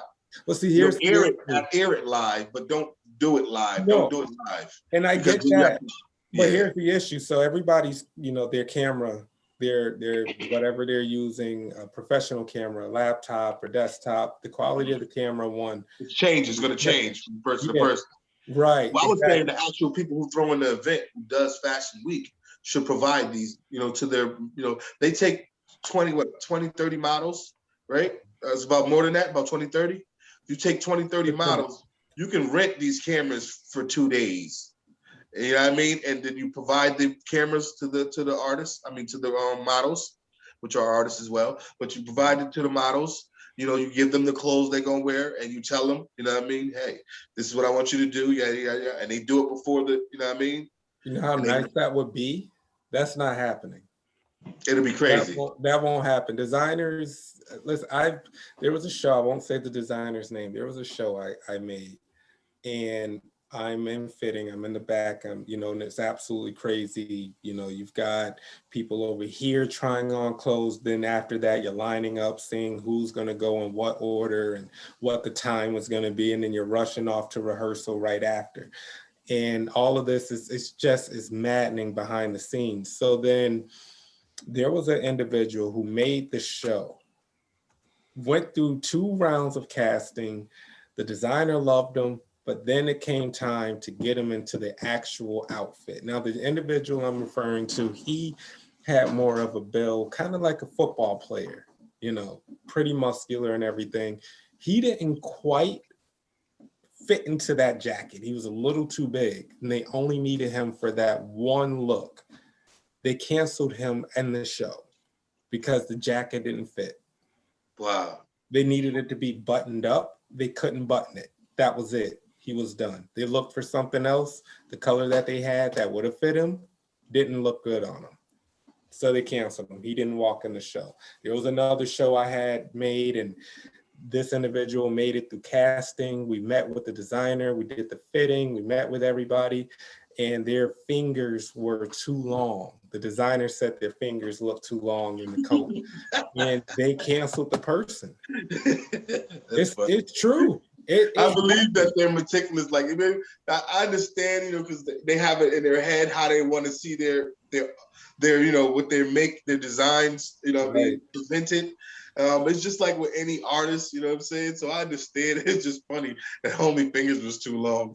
Yeah, the fingers, and as crazy as it sounds, but that's part of the reason why you cannot have a successful show virtually.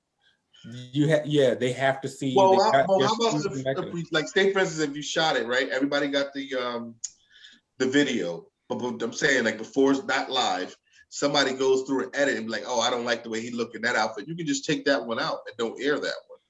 You know what I'm saying? You could, but there's just to work with them. But then you're dealing with an artist, a person who makes the design, like, well, I wanted that into the show. You know what I mean? That was the main. So yeah, they actually. I did a show in I did a show in September 2019. The initial designer that I had made the show for, because I love your look, you're this, you're that, and then I got into the outfit, and I didn't agree with the outfit, and I didn't like it. And then I quite didn't fill it out. So it was a mutual understanding. I did not walk for him. I ended up walking for the designer of Daniel's Leather. And if you're not familiar with him, he makes all these coats for, like, he's made fur coats for P. Diddy, the Kardashians. He's done most of the coats for Fab when Fabulous was first, like, on the rise, and he had those fur coats, like the red one, and he did those coats. And then, like, him and Cardi B just did a coat drive to, I think it was like Queens or something like that. They did a leather coat drive giveaway, and they gave away more than 200 coats together. So he's done a lot of big shows. So the initial designer that I was slated to walk for, we came to the understanding this isn't working for me, doesn't work for him. I ended up going to walk for Daniel's Leather. And that's how it has. So sometimes that decision can happen right before you're set to hit. Right before you go down, right before you walk down the runway. So there's so many moving pieces behind the stage. You see that final product of, you know, the models walking down, but there's so much that goes behind the scenes to have a successful show and do it virtually. It's kind of impossible to do it that way. Yeah, so that's the issue. Yeah, you can always edit it and be like, okay, yeah, I don't like their look in this or whatever. Their fingers are too long. You can do that, but it's just a culture, man. You got to be there in person. And until things get under wraps and we get, you know, a better control on what's happening, and which won't be for quite some time. Yeah, I just won't be traveling to do any shows, unfortunately. So health comes first. Yeah, so I miss it, but not to the point where it's gonna risk my health. So I can't wait to cook virtually, where I could just cook the food and set it in a transporter, so I ain't gotta leave my house. I can't wait. You're looking for Jetsons times. Yeah, I can't wait. I can't wait. Yo, they built the transporter, but they don't transport food yet. They don't transport. Matter of fact, speaking of transporters, they built something, but it made me reminded me of it. They just came out. It's in Long Island. I want to say it's in Islip. You're able to buy a 3D printed house, and it's selling for like $350K. What? So you can buy a 3D printed house, but the house is made with 3D printing. I guess it's done in parts. Yeah. So like, it's done in parts, and they just put it together. Yeah. So instead of going to chop down the trees and you know what I mean, and, you know, make the wood that you're gonna need to build the house and all those things like that, they just do it from the 3D printer. But isn't that like it's like a hard plastic, right? Yeah, they said it's like wood. It's almost like a concrete. Yeah. Oh, okay. So concrete wood. Looking at it right now. and it's yeah, it just started. I think a week ago or a couple weeks ago. Yeah, first permitted 3D printed house hits the market for $300,000. I wouldn't. I don't know. I wouldn't buy it in Long Island though. I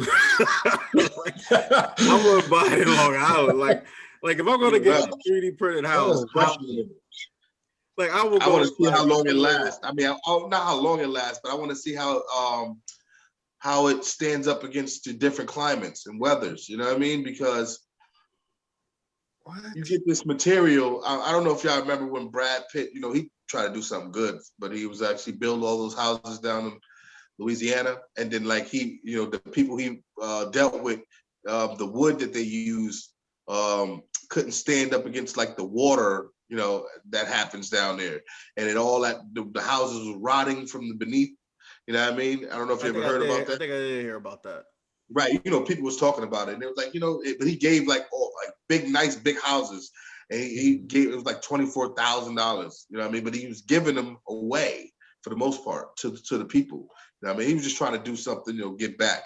But he didn't know that the people who sold him this wood didn't sell him the right wood that's supposed to be used in this area. You know what I'm saying? Or the right material that was meant to be used in this particular area of the country. Yeah, so I'm just thinking, like, for this 3D printing, how do they know if this is going to stand up against the weather and the climate? You know what I mean? The change of seasons. Especially Long Island. The Long Island weather is on some next level shit. Like it's. Yeah, I just took a look at all those houses. Yeah, that's not something I would live in. So I got to figure out how to put the 3D printing one. Yeah, have you looked at them? Take a look at them. No. They almost look like, you ever bought a pack of pudding out the store and you see how the lids are too big? That's what they're held up by the beams, but the roof, you know what? You got to look at it. I'm not trying to. Something look off about it. That's what you said. Yeah, this doesn't look right. I'd rather go give me a tiny house. One of them houses made out of there. You're talking about 300,000. Like for that, who's paying $300K for that? I want to see. They said it hit the market. I want to see when they tell me it was sold. That's the question. Right. Why 300K? Because if you're 3D printing it, it should be cheaper for a bigger house. You're using less resources. So it should have been cheaper for this, whatever. It should be, you should make people want it. You know what I'm saying? But it's new. It's a new 300,000 on the house. That damn near be a mansion. Like, you know what I'm saying? Yeah. I shouldn't spend $300,000 on a house, on a Lego house that you didn't build. But you know what? This is brand new, and so I notice when they come out with certain things and certain designs, they try to keep it in a certain class. Because if you come out with something brand new and you make it affordable to all, it doesn't give people the desire to want. They work harder for something they can't achieve, they can't obtain right now. That's the American way. You come out here, right? That's the American way, right? The American way. You see this Bugatti driving down the street with tints and rims. You're like, I want that car. You know what I mean? I can't buy that right now. So if they just came out with a brand new 3D printed house and it's affordable to the average Joe, why would this become the next biggest thing? You see what I mean? So there's that. Like, I think that's why it's 300,000 from the looks of it. It's not from the picture itself. It doesn't look very spacious. Hold on a second. Yo, D, real quick. I think I've made it so you can share. I don't know how to do it, but can you share that? It don't look like it's worth $2,000. I think I made it so you'll be able to share it. Oh, you on your phone? Yeah, I'm on my phone. I could try to share it. Let me try to share it. I'm on my laptop, so I'm able to share my screen. Where do I hit? Give me a second here. Let me share my screen. Okay. Tell me if you can see it. Are you able to see? It's loading. Yeah, it's loading. Okay. Let me know when it's viewable. There we go. You can see it now, right? Yeah, there it is. Oh man, these look like little huts. Get your ass out of here. This bullcrap. Hey, look, man, that's like a shed you can get in the backyard for $2,000. Why the hell would I want to live in that? These are the printed houses that have come up on my feed. Do you see how large that? You get a tiny house for cheaper than that. You know what I mean? Those little houses that they build out of containers. Two containers is $10,000. You know what I mean? For $20,000, you get a bigger house than that. You know what I'm saying? And see, that's what I was talking about, the pudding cups. See? Yeah, that's to the top. Right there, and there's just the pudding inside. The other one, the one on top doesn't look too bad. I mean, small, but no, that one looks not that one. That looks like a little. The other one that looks like Little House on the Prairie. Like next to it. Yeah, the one on the this one here. Yeah. Nah, but that's still too small for $300,000. This just went up on Zillow, so let's take a look at it quickly. Let's see if we can view what this is all about. That's a 3D printed house just went up on Zillow for half the price of its neighbors. All right, see, that's what I'm talking about. It's less. Nope, it's still $300,000. No, it's $299. $300,000. They dropped $1. I would not. You want a double house? No, sir. 1,500 square feet. So basically, it's smaller than that. It's smaller than what I'm in now. You know what I'm saying? I don't even own this house, but I'm smaller than what I'm in now. And they want $300,000. This house right here wasn't even $300,000. You know what I'm saying? This they have a huge backyard and all that. So this is ridiculous. You better be living on the water. I mean, this house better greet you when you walk up to it. I don't know. I think for $300,000, they should implement all that stuff in it, like all the new technology. Like it'll come with like look how small it is. Doorbell. Very small. Well, we're looking at the front. We can't see the back. We can't. I mean, I can basically see how long. I can see the top of it and where it cuts down to the roof. And you listen to what I'm saying. You can't see what the basement know. I understand what you're saying. I'm just saying, if you look at the roof where it ends and cuts down, that's where it ends. Look at the top. I find it interesting. Yeah, but you can't look at the bottom either. You don't know how big the basement is either. I'm just talking about how big this. I'm just talking about the circumference of the house, the area. Right. I ain't talking about inside, just the outside. Where are the other pictures? You know, something that's brand new, something that's innovative like that. Where are the other pictures? They don't want you to see inside. It's just that it's a shell. You probably got that won't make me want to spend $300,000 on this. If you on Zillow, you should be able to look inside. Yeah, let's see if we can pull that up. Let's see if we can find 3D printed houses on Zillow.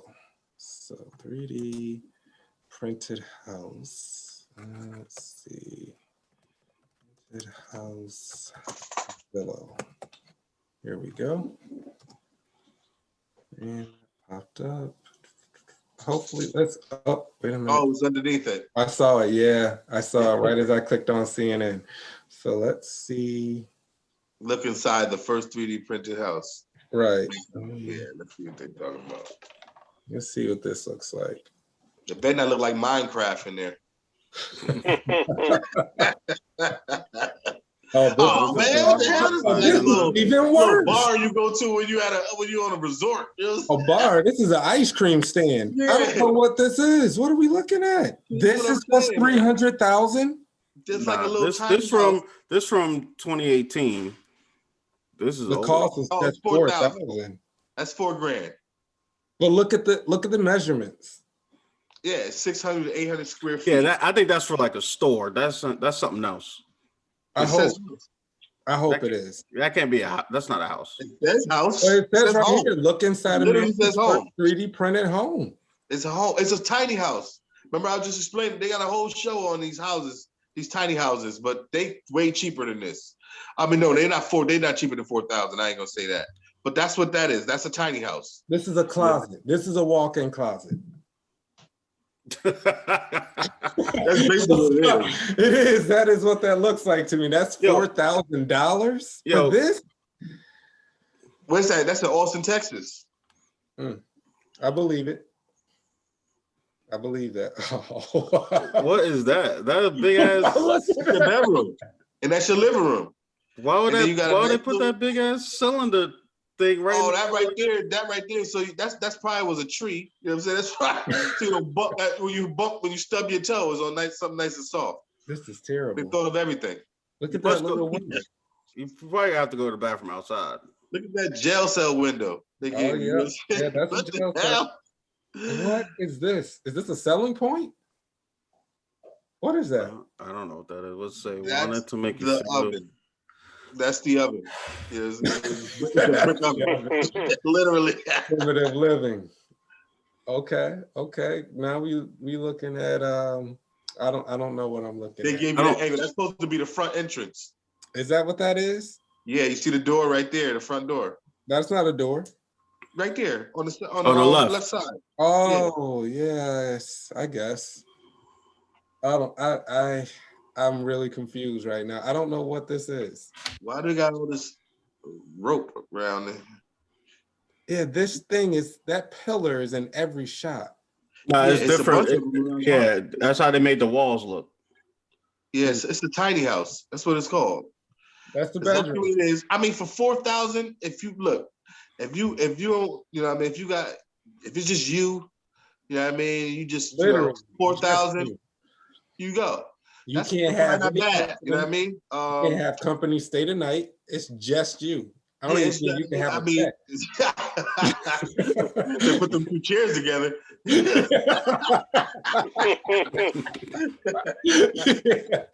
Oh, this is okay. That's crazy. Yeah, that's small, man. That's small. That's like one of the smallest. And I've seen these dudes build these tiny houses. I'll be watching the show on Netflix, me and my wife. But that's really small. That's like this. That's small. And I've seen them build it out of, like I said, you know, the shipping containers. You know what I'm saying? They build the houses out of those things. And them things be huge in the inside, the way they be building 2 floors, all types of crazy stuff. This right here is a bed in the bathroom. Like you can sell it as just bed and bath. I didn't even see a bathroom in there. It looked like a 1-bedroom apartment in Soho. Outside is your bathroom because there wasn't one in there. They didn't show a bathroom. Well, so your bathroom was that little brick. That was that little brick. You know what I'm saying? You do have privacy. You have some space. I mean, because you don't have a house, so you have all the space where you can, you know, you can entertain. That's the 800 square feet. That's it. That's around the house. Yeah. Because the house itself is probably like 20 feet from front to back. You know what I'm saying? Yeah, that's terrible. Oh, goodness. So I guess I don't know about you fellas. I would not be investing in one of these. Nah. Yeah, neither would I. You printed home. Yeah, that's not worth it. I wonder if this is still on the market from June of 2018. Oh, it's still on the market. Ain't nobody want that damn house. No, someone bought that. Trust me. Yeah. Somebody brought that for their kids to play in. Yeah. You know what I'm saying? I've literally seen like the tree houses that cost about that price. You know what I mean? For kids. And you know, what I mean, if you're gonna spend on the tree house for your kid, then that'll be dope. Or you can have that in the back as like a guest house. You know what I'm saying? But no. Right. Wait a minute. Why is there a garage door and there's no driveway? Yeah, there's no driveway. I'm just trying to figure out what. You trying to fool me? That's the trickery right there. Oh, goodness. There is a driveway. You know what I'm saying? You do see a driveway. These are Jedi mind trickery. Yeah, you do see a driveway. No, I don't. Oh man, this is just wrong. I don't understand. Like I understand the logic of them wanting to do. Oh, this one right here gonna be like 500,000. If that that other one that we saw was $299.99. This one right here gonna take the cake. I guarantee. Just gotta. But you see, they don't have a price. Yeah, they don't even want you to see the price. You know when something's expensive when there's no price. They don't put a price on that, but they like call for a price. That's what I'm waiting to see. Contact for pricing. Contact us. I want you to call. Just contact our email. We're gonna send it back to you. Oh, this is inside the house? Yeah. It's the inside. Why is everything so close to the ground? It's Who digital. are they expecting to live in this house? This is digital. This is not real. This is not a real picture. Yeah, but why would you have it looking like this? I'm 6'2.5". I see something like this. I'm like, I'm not even visiting. That's ankles. That's your ankles right there. Yeah, I got to bend over for everything. That's gonna throw my back out. You know, so I don't want to. No. Yeah, I think I'm gonna. Oh, here you go. Cost factor. It said it will be cost factor. Yeah. Per square feet is $213 per square feet. They really dealing with the trickery because they ain't telling you how much square feet it is. Let's get down to Right, which is $60 to $70 cheaper than a regular house. What they're saying. Well, in the Riverhead community, but they don't tell you. Yeah, see, that's a Jedi mind trick right there. Yeah, that's what I'm saying. They don't tell you how much square feet it is. No, and they're telling you right there that this whole little blurbage here tells you how expensive it really will be. Exactly. So, yeah, according to Zillow, let's see how much it really costs. So, yeah, I don't know. I'm not a fan. Not a fan. I can't lie. I'm not a fan at all. Tiny little bathroom. It's just like a bathroom on a. Yeah, you ain't getting no tub. You know what I'm saying? Yeah. You showering for the rest of your life. You're dealing with that. Yeah, I've seen hotels with much bigger bathrooms than this. This is. Yeah. Yep. So how do you guys feel about it? I mean, they're not gonna tell you. They don't want you to know the price because the price is ridiculous. Two, no, that's not gonna happen. I don't think this is gonna take off until it actually. For what they're trying to do to make it take off, I don't think it's going to take off. I don't think it's going to be a thing. It might be something that's in passing, like, hey, I got a 3-bedroom house. You know what I'm saying? But I don't think it's going to take off because you can get a house built from the ground up for cheaper. Right. Well, you know it's going to be sturdier. You know it's going to last longer. You know what I mean? You got houses that last for over 200 years that was built for just regular, resources. You know what I'm saying? If you're telling me this is going to last longer than that, then maybe it might become a thing. Right. You know what I mean? But other than that, I don't think so. I don't think it's going to become. Everything looks very cheap. Well, there's yeah, exactly, and you're also not getting the real foundation picture. Right, that's what I'm saying. Any of that. You're getting this Photoshop showing the very best quality that they have for they're showing you what it could be. Want to see futuristic stuff. They're not showing. Not one time in this article did I see they're talking about the environmental impact and everything. But let's talk about the structure of the house, right? If the structure isn't good, it's not built to last. So they're not talking about that. They're just the cost factor, which they don't even really discuss. They just tell you it's cheaper. They give you an equation in that area, right? They don't $60 to $70 per square foot cheaper than a real house. Is what they're saying. See, they show you what's included, right? They don't give you the fundamentals of me personally. I want to know what the structure is like. How is it built from the ground up? Because that's something you're going to need to know. What if there's a major storm that comes through? Will it be able to withstand that? What kind of damage can it sustain? It says it's from precast concrete blocks. It was built with precast concrete blocks. And the exterior walls formed poured concrete. I mean, it was built with precast concrete blocks. That you precast them. So what's the difference if I pour concrete? What are you trying to tell me? I'm tearing down the environment for putting water and dirt together, like water and concrete together. I don't understand. What is why would I choose this over? You know what I mean? Right.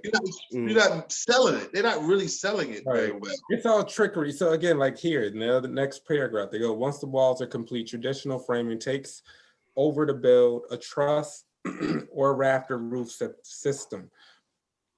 Add doors and windows, shingles, wiring, plumbing, HVAC runs, and then complete the interior finish. Again, they're not telling you what you really need to know about the house. They're telling you what it's being insulated with. Nothing. It really not nothing.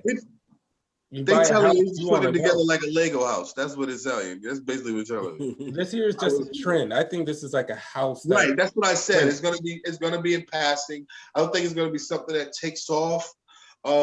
Because like you said, it's just too much mystery behind what it goes into building it, making it. Right. You know what I mean? To constructing it. When you think about someone building a house, if I'm going to spend $300,000 on a house to be built, I know exactly every material that goes into it. You know what I mean? And I know how structurally sound it's going to be to last. You know what I mean? It could be something I leave for generations, God willing. And that's what the whole point of you buying a house. You want to leave it, you know what I mean, for your children and their children. You know what I mean? It's land. Yeah. So I'm just saying, for something like this, it looks so cheap. It looked like, it doesn't look over like it doesn't look real. Like I don't like the way the outside of it. It doesn't look real at all. So no. It looks very cheap. I think for the first generation, like with most first generation stuff, it's not gonna do well. Only really rich people are gonna buy 3D houses right now, especially because of how expensive it is to make it. And I think after a couple of years, it will, like anything, is gonna go down in price, and then we're gonna get better quality stuff. Look how thin it is. Like for example, right here, look at this strip. Look at that strip. Where's the depth, right? When you see houses, you see the thick concrete. You know, you don't see. This looks like a plaster. You know? It looks like something you can just pick up and move. Like, hey, I'm moving 3 inches to the right. You know what I'm saying? And I think that's why there's no driveway either, because they actually hauled this on a truck, dropped it off, and then sat this down. Right. So I don't like. Man, I have a problem with it. I just don't. You know what? I would if believe it or not, I don't even think it's. That'd probably be in a warehouse somewhere. I don't even think it's actually on the grass. I think they just seen it's Photoshop. It could be edited. It could definitely. I don't see no shadow from the lip from the concrete. Like there's certain, you know what I'm saying? There's certain things. It should be a shadow. Right. I think it probably is. Let's end it right here. This show, it's been great. Alexa, I'm not talking to you. Alexa, like, hurry up. Alexa, I'm not talking.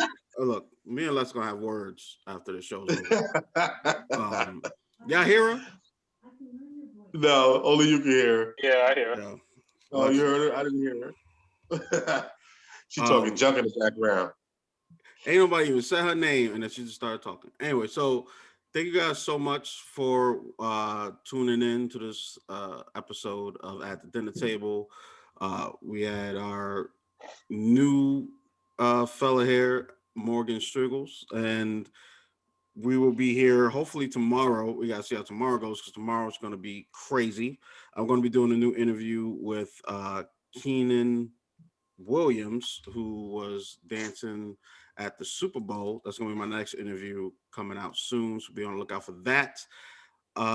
Make sure you like, subscribe, share when you see this video. Thank you guys so much for watching. Peace. Peace. Peace. Later.